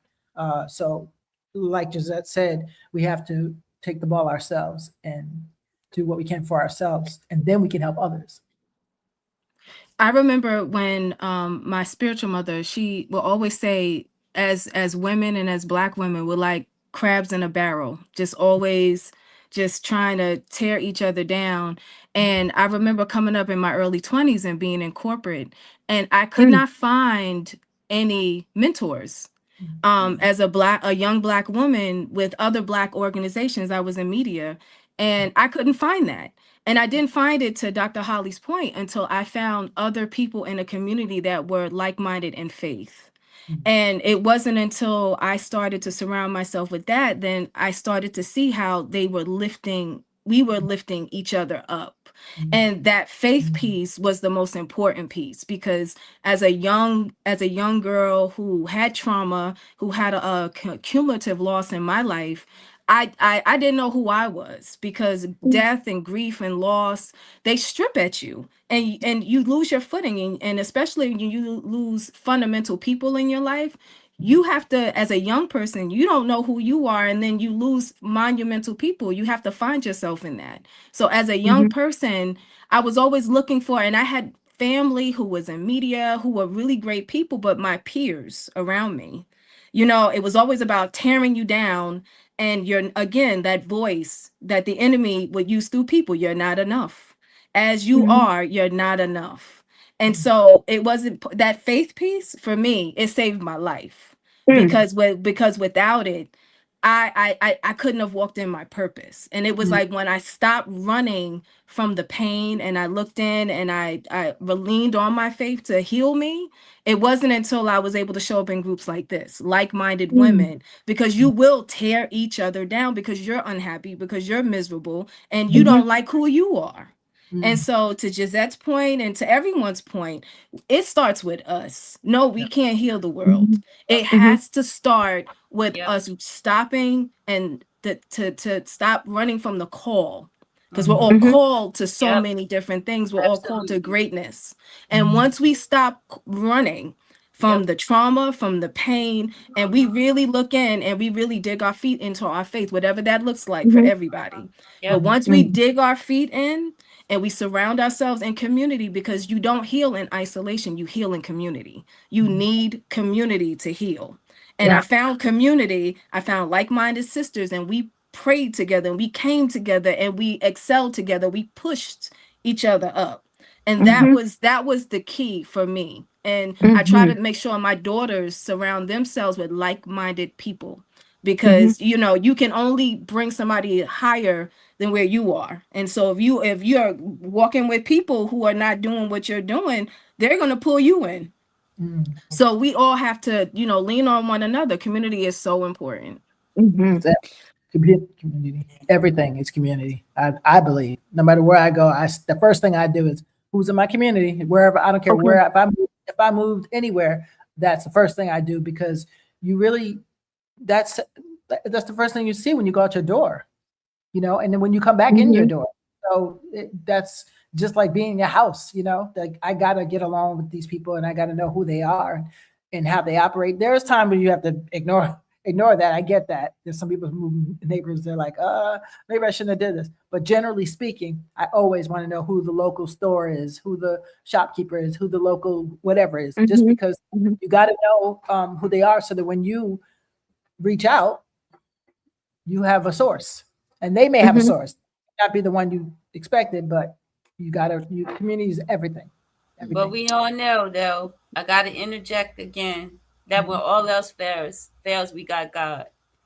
When all else fails, we have God. Like, because if we don't have anybody else to look to the left, look to the right, we have God. And I think that's our source. Like, we can't we community. I'm not saying that we need support, but if we don't have that, we have God. And God sustains us. He's our source. And Tanya, you were an orphan. What would you have done if God didn't watch over you when you were by yourself? Girl, I would be. Like you have to know that He's with us everywhere we go. We're never alone, no matter what we're facing. And we can call on Him and He'll answer. If nothing else, yes, go get your community, but God's with you before you have your community. Absolutely. Oh no, I wasn't referring to anything other than that, because no, I know. I just wanted to. I think what I'm getting from everybody, which I appreciate, is what I was getting first from Miss Lizette is individualism in this aspect creates collective.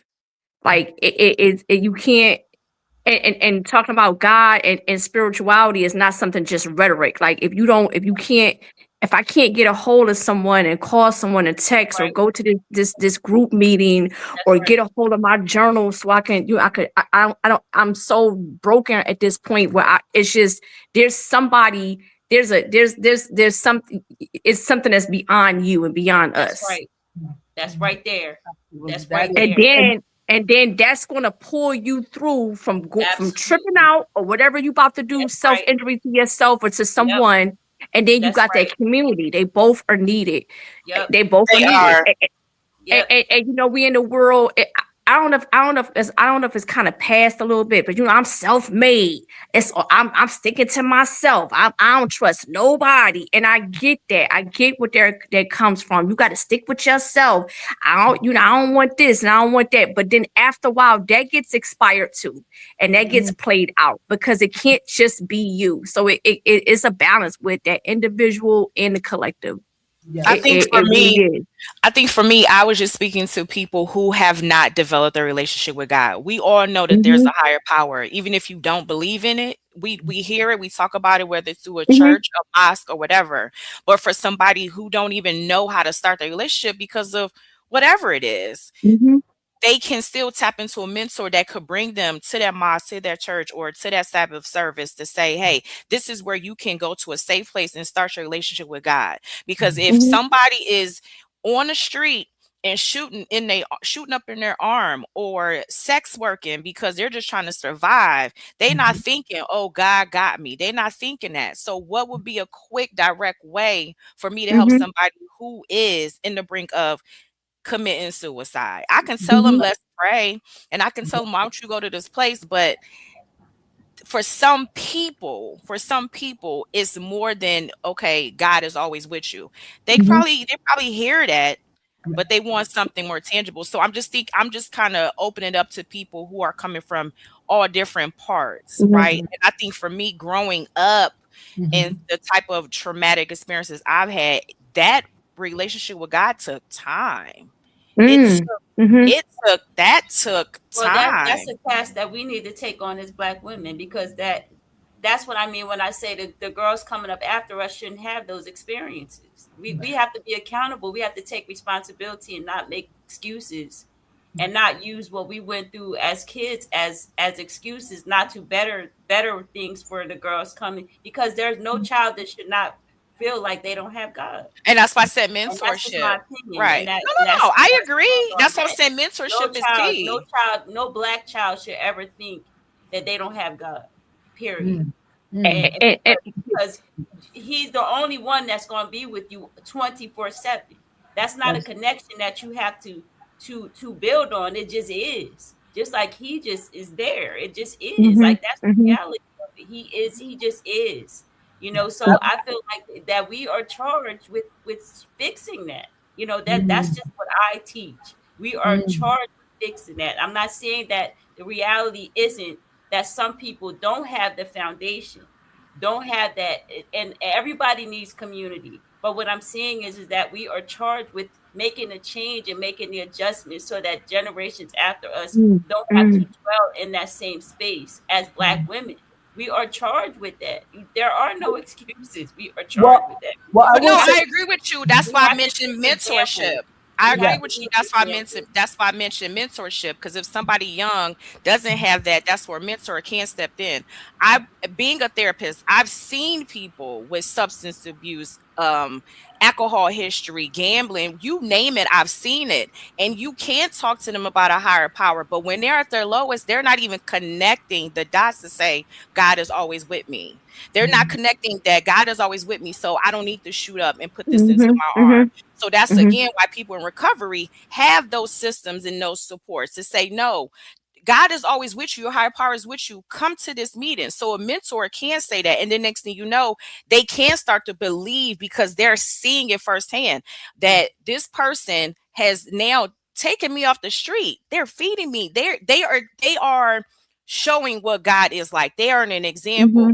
But Mm-hmm. again, if I'm just got this needle in my arm, I'm not even connecting the dots. So I'm not saying that you're wrong, Gisette, at all. I'm not saying I that. don't I'm believe. just saying I from don't my think you're saying I'm experience. wrong. I don't Oh, think you're. okay. I'm just Mm-mm. sharing my perspective, and what I'm saying is we should get to them before that. That's what I'm Oh, saying. We should okay. get to them Okay. before Yeah. this, so that they have Okay. that foundation that they need before that to rely on. That's what we are charged with. That's what I'm saying. I'm not saying there aren't Okay. people that need exactly what you're saying, Dr. Holly, because there are. I'm just saying we should get to them before that, for the next generation, not the people that are already in that space that do need different steps, different structure, different tiers to Yeah. get. But we need Okay. to making sure that it does not happen again is what I'm seeing. Yes. So No, I speaking get to it. Dr. Holly, Dr. I would Holly, I say had somebody speaking ask forward me and what I wanted for Christmas. Oh, sorry. it's okay. I would say speaking to those generations after us, yes. Because speaking to answering your question about what we can do, check on each other, use the tools, create tools, utilize those tools, identify what those tools are. And that could be just as simple as checking on and speaking with the generation that we are ushering in, but also reaching back to those generations that have ushered us in, that have left major pieces out. Because they also, as my great aunt, just as my Nana, they need to be relieved as well. Because they still walk around with those mindsets of what their generations have put onto them. And I didn't realize that. Yes. I've been working on a lot, when it comes to, because my mother's passed 4 years now. And so my grandmother and my aunt are the last two women that are left in my family. And so speaking to them and me at being 50, I know that there are things that I know I did not do right. And I know that there are things that I could have helped or fostered in or done differently. I don't have any outside of my son. I don't have any daughters, but I know friends of mine and girlfriends. I could have been a better sister. I could have been a better friend, but also been better equipped as well from those women around me as well, because we're all interconnected.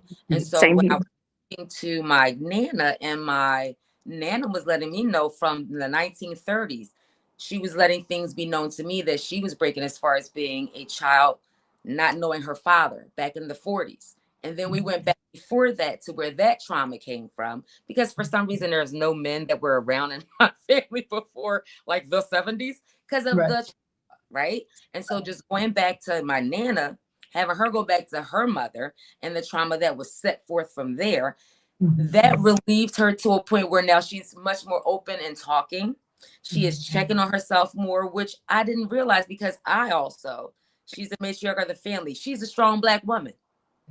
I put that on her by not allowing her the space to decompress and then be able to get that relief, learn some things and break some things about herself to also usher in relief, knowledge, taking that pain and that weight off of our backs that's been ingrained from our ancestors. We Hello? Uh-oh. Was that me? She was, Oh. she was on the roll too. Okay. So she was going. She was She was getting it. Yeah. Tariq, if you can hear me, just go out and come back in. Sorry about that there.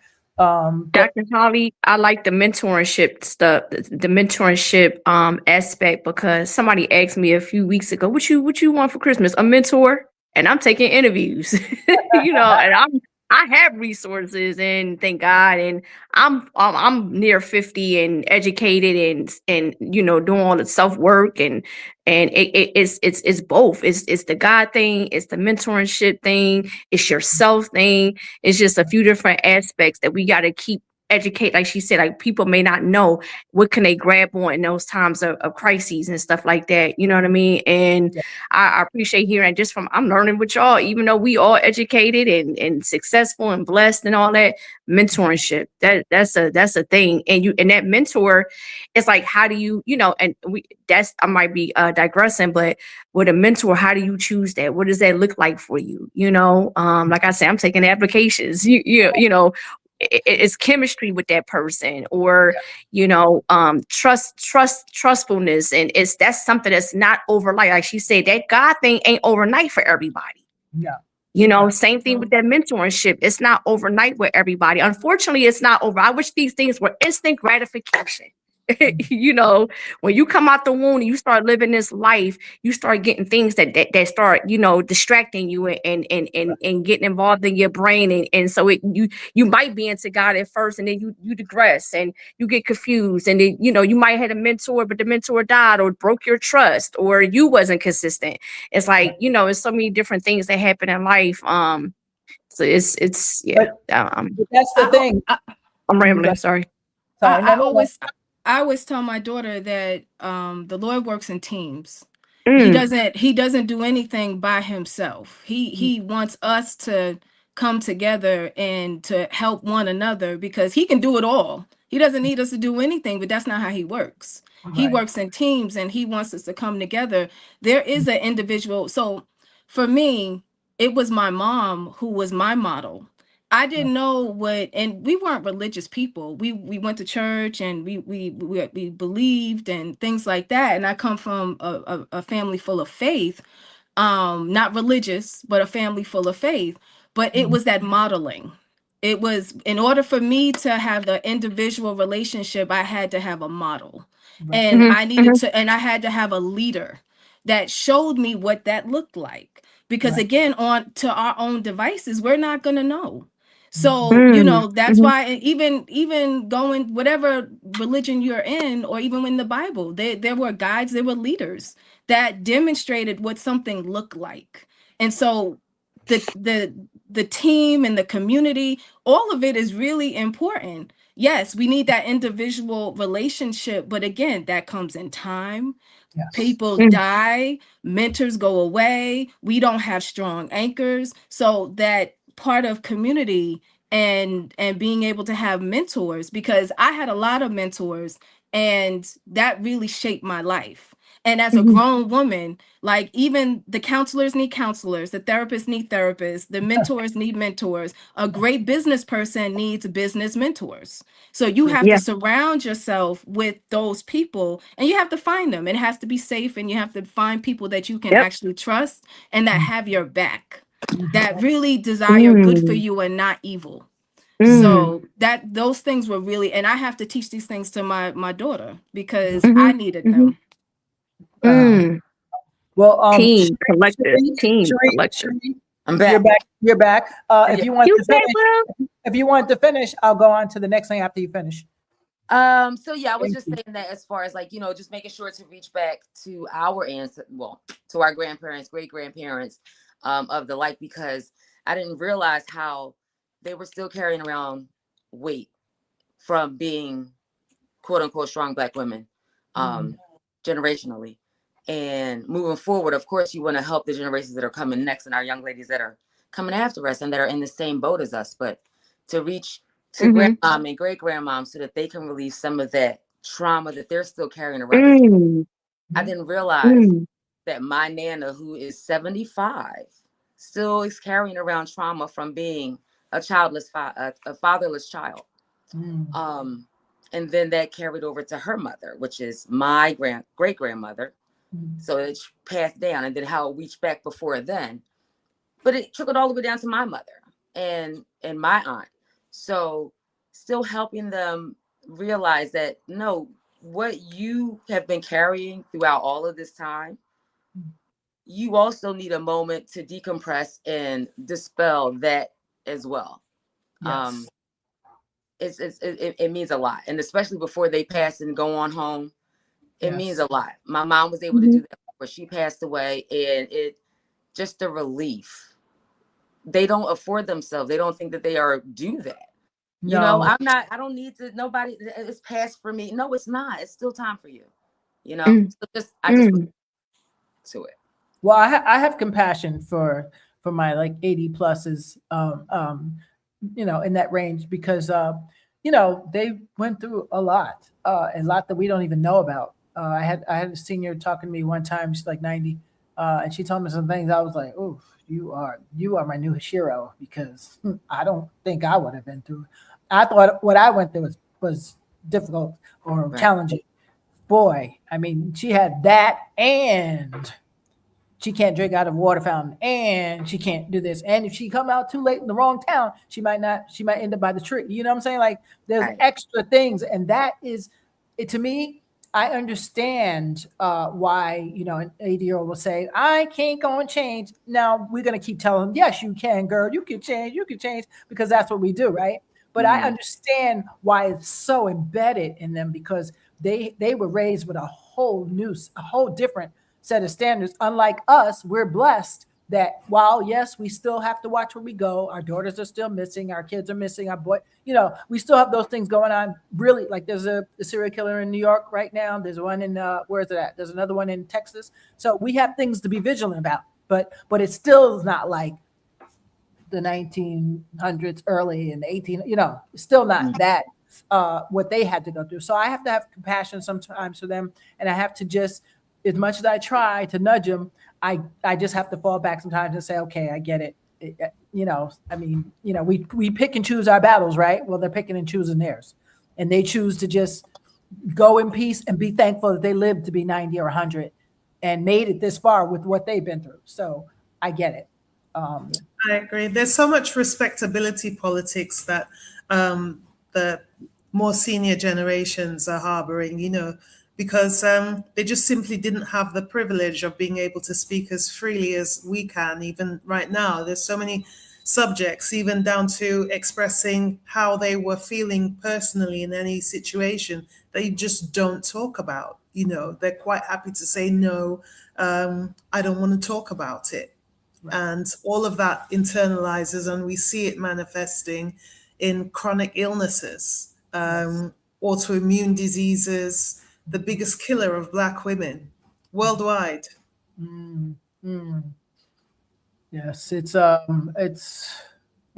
stress is something that, internal stress, I call it, is something that we have to learn. And young people, if you're watching, you have to learn how to process that. You have to learn how to take whatever it is, whether it's grief, trauma, drama, and you have to know how to hold it and put it where you need to put it. Because if you don't, it will eat you alive.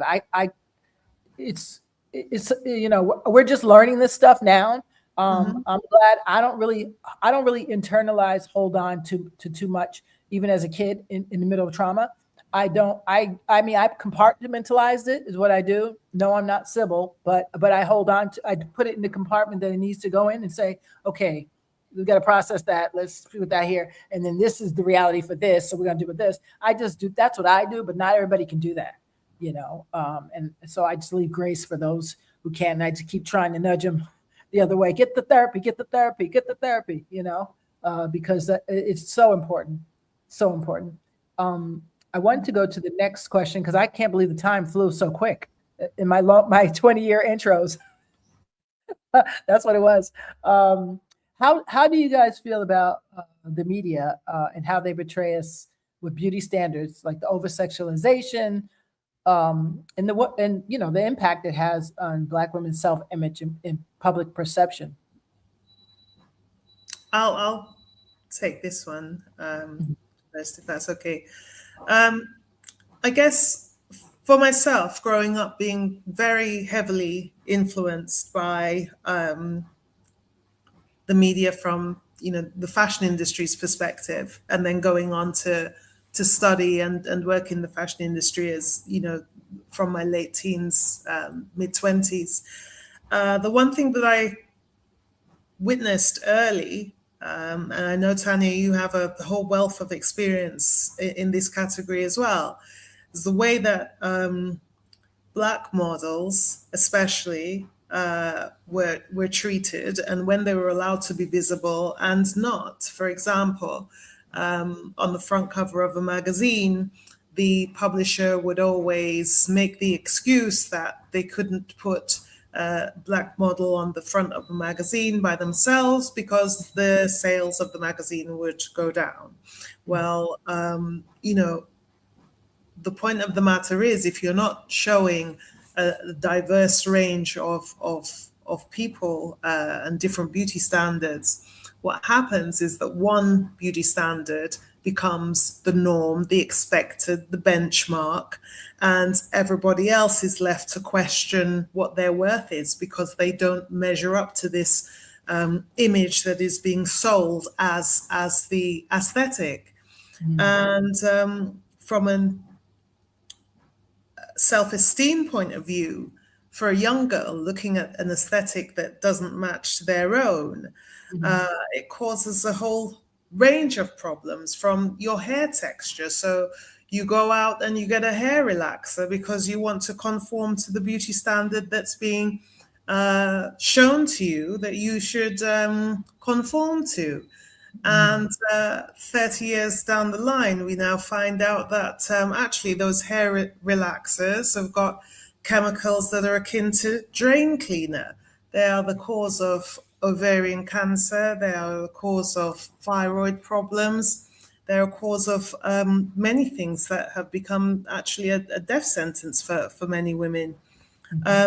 So therefore, in terms of the way that the media treats Black women and our image, it's very damaging, both on our physical and mental health. Well, I wonder, and see, that's like you mentioned that stat about us in the perms and the fibroids, right? That's what that was the question earlier that I had about why does the media hone in? I mean, I'm glad because then I can say, even though I'm glad I had a mother that was, thank you God, I had a praying mama who was way ahead of her time. I mean, my mom my forever mom was amazing. So I'm so blessed in that sense. Some of my friends would say you're paranoid, but I'm like, no, because everything I said is coming true, isn't it? So depends on how you look at it. But perms particularly causing fibroid, I'm like, wait a minute. Now I know that stat may actually be true, but here's what I'm talking about when I say they taint our image. Why haven't they mentioned all of my Jewish friends who get perms, all my Italian friends who get perms? People who have a little bit more, curly hair, let's say. I know many who get keratin treatment, get all this treatments and this treatment. They haven't mentioned no other group. Latino women have more blah, blah, blah than such and such. Or Chinese women have, I haven't heard one. I'm still waiting for someone to give me that report. And when they do is when I'll start believing them about our stuff. I mean, I believe them, but I don't want to hear it. And I don't want to hear it over the news because now you're making it look like, look, something's wrong with her. Don't date her. Don't be her friend. Don't do this, because that's what people are hearing. Unfortunately, you and I know better, but there's people that are actually crazy enough to think like, oh, they always got some problem, Right. which is what they want to perceive us as. We always have some problem. It was Kirk who said that we were uneducated. I was like, boy, do you know what you're saying? I mean, I'm not going to go on him, but I'm just saying that's one example of everything's just to make us look bad, make us sound bad, make us be bad. And I don't ascribe to it because I'm like, when you give me the stats on everybody else, like, why can't the stats be 70% of women who get their hair permed are getting fibroids? That makes sense. Oh, well, no, they say because it's only us to get them. Well, okay, that's nice. But then that would tell me something else. Now we need to investigate why only Black women perms are causing fibroids. Something's wrong. Hashtag genocide. I'm just saying something's wrong with that picture. No matter how you put that in a glass, it's something's wrong because you're giving me stats only on one person. And then if it's what you say is true, then where's the stats from the other people? 2%, or they never get any fibroids, because that's not true. Because I know one of my white friends who has them, so that ain't true. So, but I've never heard a stat on it. So, it's okay to say them, but I get my chalkboard on the nails on the chalkboard. That's me when I hear stats. I'm like, So I think the messaging that they put out is an ultimate contradiction, because they don't include us in beauty standards, yet they hypersexualize us, and then they copy our body types. You know what I mean? So like it's whatever messaging they want to put out. I just think they do what they want to do. They paint whatever pictures they want to, but I think it's just a contradiction, and it's up to us to have self-worth, yes. and build on our own self-esteem and knowing that we're worthy by birth, it doesn't, not for any other reason, just because, Right. Well, here's the contradiction. We're going to talk about AI because that's a whole nother thing. Now, I know that the people in the Seminole Valley, I know what they look like because unless they might have changed, but they were on Oprah's show years ago. I never forgot this. And I was like, nobody there look like me. So I was like, oh, so now we're having the problem. I forgot the name of the young lady, Latina lady, her name is X something. She's on Instagram. I love her. She used to be at Google, and she's about the only minority I think that they probably have, but that's another story. But she's amazing because she tells a lot of stuff that's really what's going on with AI. But even without that, I've seen something that's really been ticking me off lately. So when I do Snapchat, TikTok, or any of the Instagrams, anything, if you try to get any kind of filter, what's the first thing you see, ladies, on your filter that doesn't change? That does change. I mean, I see big. Well, the Facebook Smile one, they have big bottoms, right? They, if you take a picture, if you do one of those pictures, we always have a big bottom and a tattoo, and like our, breast top out. It's always. I've never seen it. I've seen the other women. They don't look like that. There's only, if they are, they're very demure in like a nice dress and like being more sexy rather than vulgar. What's another one? The baby hair is really sickening. I'm sick of that. I'm so sick of that. I'm like, why do we all got a baby? I have little, no baby hair. Okay. Some of us, not all of us have that. Okay. Let's keep it real. Where's my little curly hair at? What's another one you see? The hair, what they only give us a few options on the hair. Even the emojis, okay, are like, they have one where you can darken the color, which I was very happy about. I was like, about time. But still, on that little, what's that character we call the cartoon character you have, the avatar? Come on, that thing is atrocious. It's like either your nose is either going to be thin or it's going to be wide. That's it. There's no other in between. And I'm like, we are all of the above, from that to all the way that. What's going on here? What is the most biggest pet peeve about technology and how it's received? This, not to mention the AI glasses that get us wrong. I forgot how much percentage of a time they get us wrong. So if two of us commit the pow, right, and one's dark and one's light, they're going to say that, I think they say the dark one did it, even though the light one did it. It's because the technology can't, well, maybe today it can, but 4 years ago, it couldn't identify which Black woman did it, put it that way. You know what I'm saying? The light or the dark, it can't identify, or something crazy. I was like, what? There was 3 young men who were charged, and literally charged for something serious. And thank God they had people testify and get them out, but they had to go to jail for a minute because AI said that they did it, because it was wrong based on their complexion, of my complexion. So if you're my complexion, it doesn't understand, because the people programming it did it that way. Yeah. And AI is trained on biased data anyway. You know what I mean? Like the data's biased. So that's, that we want to get whatever we put in is what it's going to put out. Yeah. I don't know. I don't know. Has anyone noticed? I don't know if, because AI now is so sophisticated, it's becoming so much more sophisticated. Has anyone noticed that there are trolling AI videos of Black women stereotypes on Instagram and Yes. X and TikTok, where they're not even real? It's like the ones where the ones that rage bait us, the ones where it is the girlfriend finding the boyfriend cheating.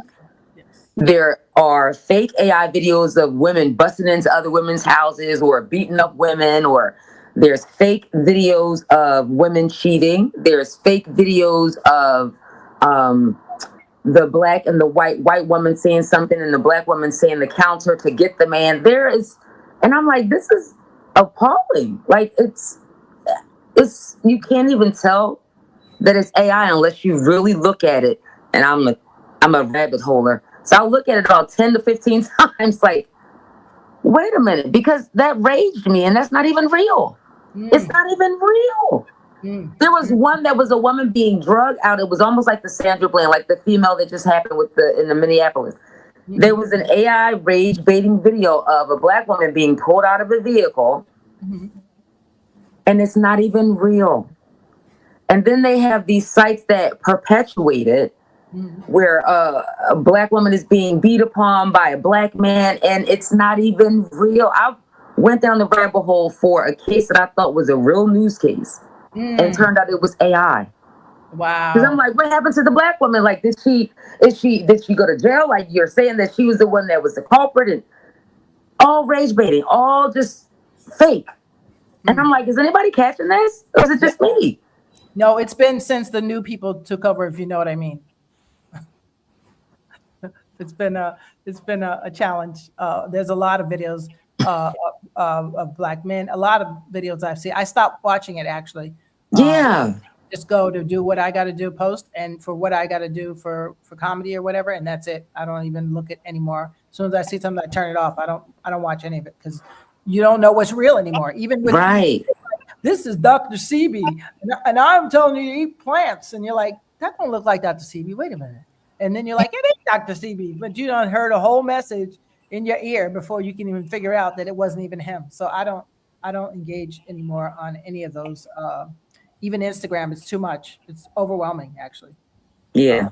Yeah. And you But, just spoke to the point that I was thinking, like, when it gets to that point, but it's already there, where there's propaganda and AI is leading our generation of young ladies and Black women to a place of thinking that they're going to a healthy place. Oh, you can change your lifestyle. You can change your eating habits. If you just subscribe to this process. Oh, Dr. Sebi said it. That's not Dr. Sebi. That's AI.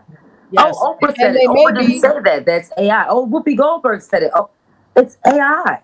Yes. And you may Yeah. be actually leading yourself to trouble because Yep. here, I don't know if you ever watched that series Hunters, but I actually love it because Al Pacino, to look it up, it's really good.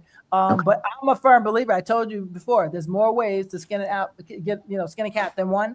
And I believe that one of them is they had, like, I saw one yesterday with a black surgeon saying, yes, I'm a surgeon, and it looks so real. I mean, it was like, I was like, oh, he's really real. So I just went and researched and said, let me look at see if I can find out. I was like, I couldn't find them. So I was like, And then my friend said, yeah, it's AI. And he was saying, Black women, here we go again. Ready? I was like, oh boy, tell me this whoa story. Black women are coming into my emergency room at higher rates, having heart attacks, even under 60, because they're not taking this one thing. Blah blah blah. It turned out to be magnesium or something crazy. And he's partially right, but I don't trust him because I don't know him. He's not somebody I know. I don't have a reputation with him. I don't know his credentials. I don't know where he's from. So a lot of people go into that site. And they may be actually endangering themselves because that stuff, we don't know what you're getting. You really don't. So I'd suggest if you were a young person on Instagram, I would ignore every ad. I wouldn't be buying nothing from there. If you can't touch it in person, don't buy it. That's just my theory. But anyway, what do you think? The overall goal is that we need more Black women in tech. That's what I think. No comments? Plead the fifth? Okay. All right. No problem. It is a thing. I do believe we do need more. I've been more tech interested because of all the bias going on, saying, well, guess what? I can't blame anybody else but myself. If we're not in it, then guess what? That's what happens, And someone had warned me years ago, but I didn't listen. And I was like, I don't want to do tech because that's just me. I'm an energy person and I'm all about energy. And I don't like being around a lot of computers and stuff. So that's just me. That's why I didn't go into tech, but somebody else want to take the feed. Be my guest. What was I going to say? How do Black women reclaim ownership of their bodies in a society that constantly politicizes them?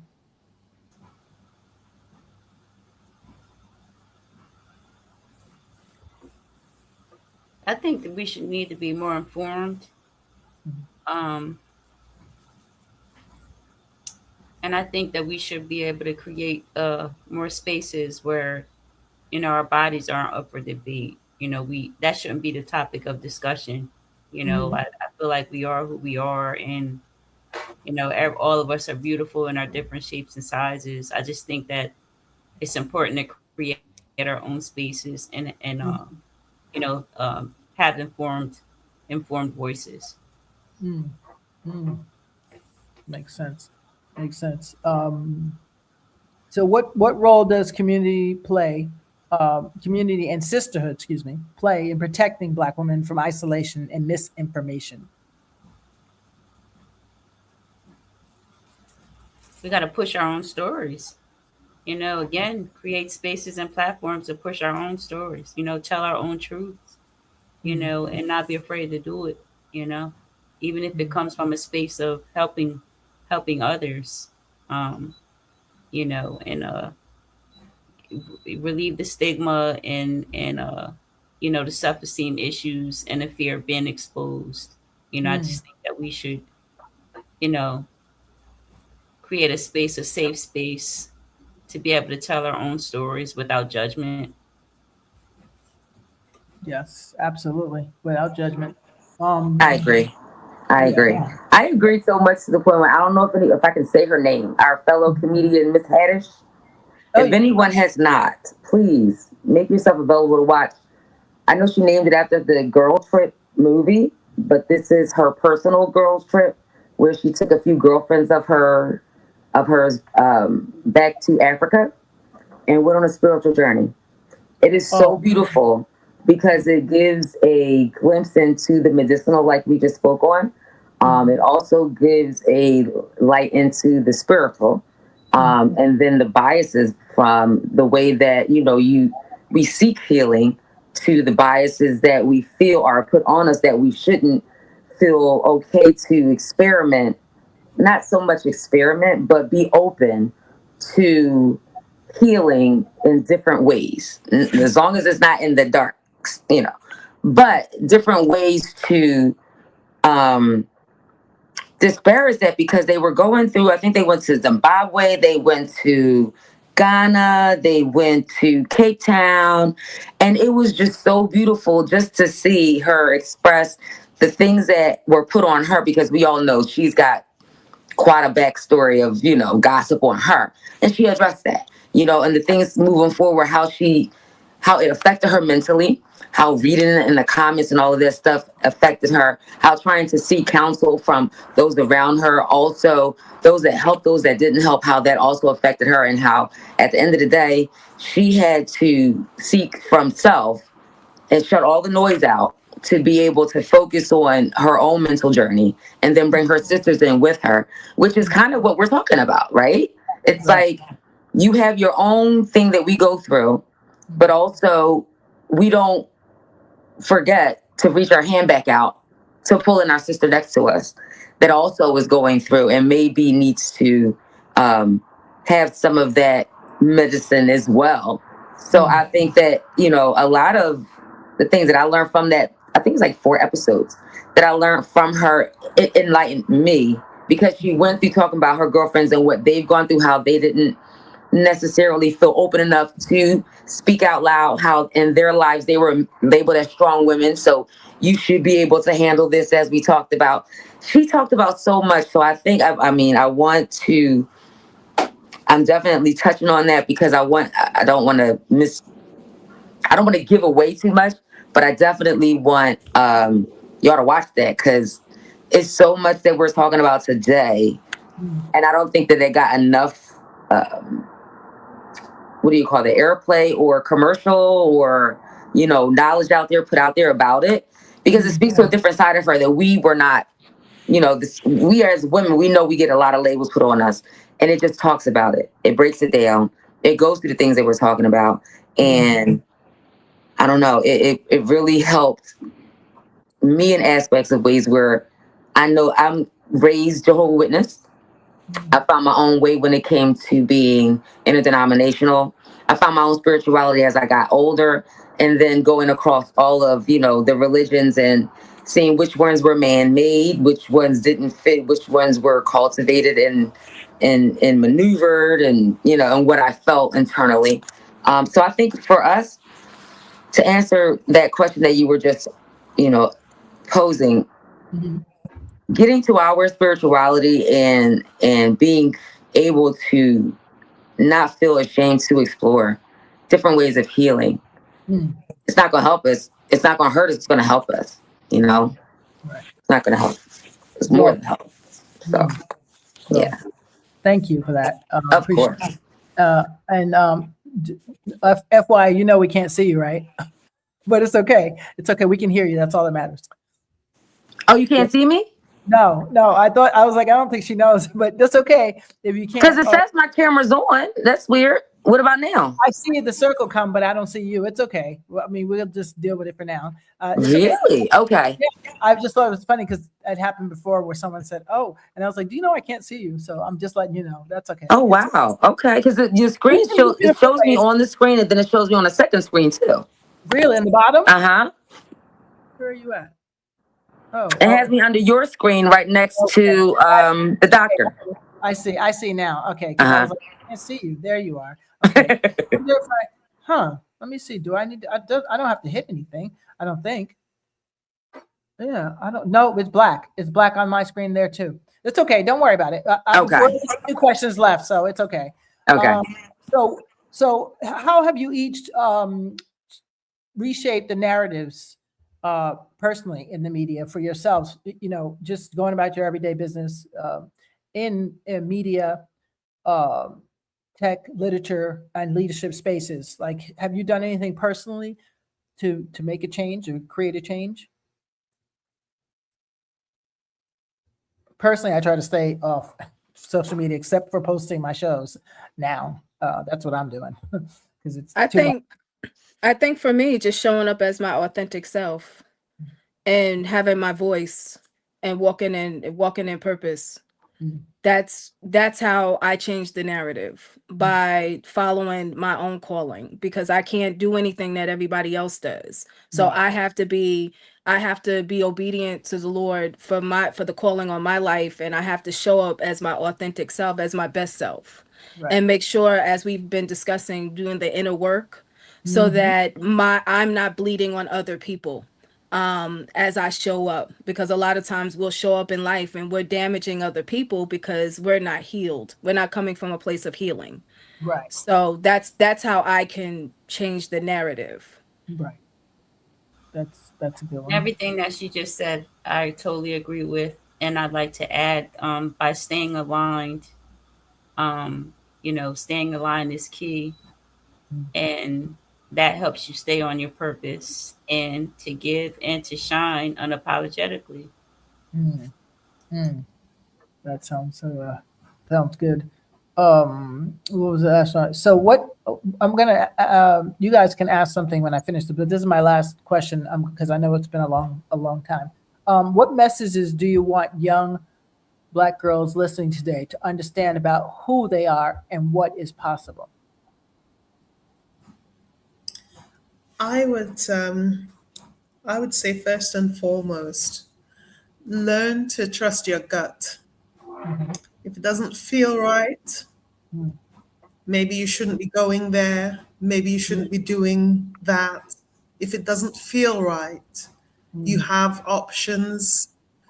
You are allowed to say no. You can put your boundaries up. They are there for you to access and use, Mhm. and it's for your own self-care as well. I was actually reading an article today where the author was promoting selfishness, Mm. and when I got to the end of it, we always look at the term selfishness as a negative word, but actually, when you consider selfishness as far as putting yourself first, your values first, your best interests first, your Mm. well-being first, it's Mhm. actually not selfish, it's self-care.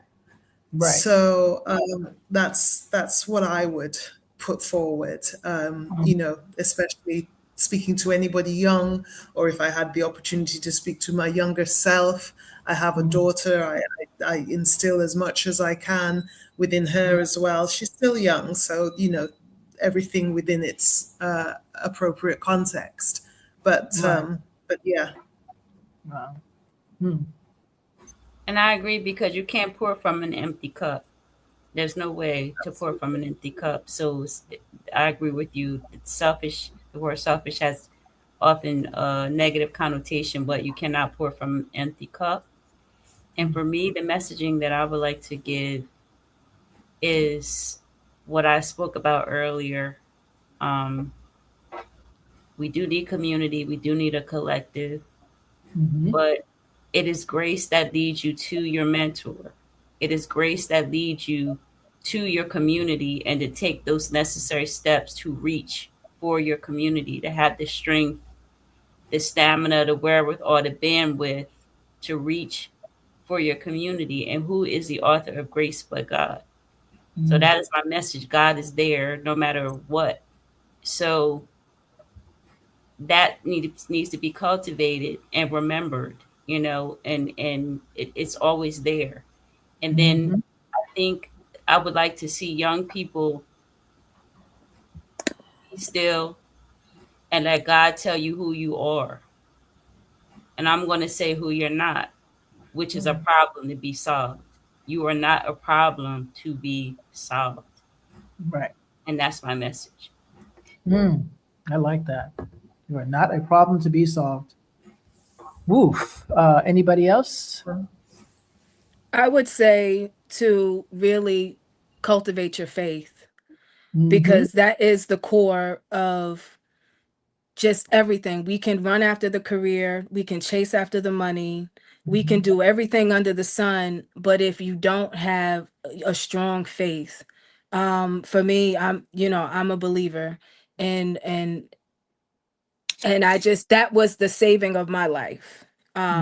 My core is, Jesus Christ, respecting everybody else's religion, but for me, that was that saved my life, because I was destroying my own self. And it wasn't until, again, I stopped running from my calling, I stopped running from the call, I stopped running from the pain, and I really came face to face with my own struggles and my own trauma, and really looked to him to heal me. Was I healed and healing still? That was my saving grace. So to not abandon faith, whatever that looks like for anybody. Right. Wow. Yeah, that's faith is everything. Faith is everything. Anything else before I address one of the questions? Somebody had a statement on the panel, but I mean on the side here. But I'll let you ladies, if you had something else that you feel like is something I missed, please be my guest. Guys, it's nice being with you guys and learning from you guys. I gotta get out of here. I just want to say farewell, and I hope to cross paths with you guys again. And thanks for having me, Tanya. Thank you so much, Nicole. Yeah, we kind of went over time. I'm going to end it. Yeah, But I gotta go. I know you gotta go. It's okay. That's okay. She can pop out. Nicole's gotta pop out. Y'all can find her on the IG. I put everybody's IG up there, and I want to tell you to please, if you can, go out and get these books. Now we might cover our screen for a minute just to show these. Go out and get the books. Black Women to Be Unapologetic Unity. She also has Black Women to Be the Black Women's Guide Agenda. And for Dr. Cherie, where are you at? Let's see. Yes, this is you, right? And that's one of your films, correct? Doctor? Oh, she popped out too. Okay, this is another one of her films. You check it out if you can, just because we like to support. And then our book here we go.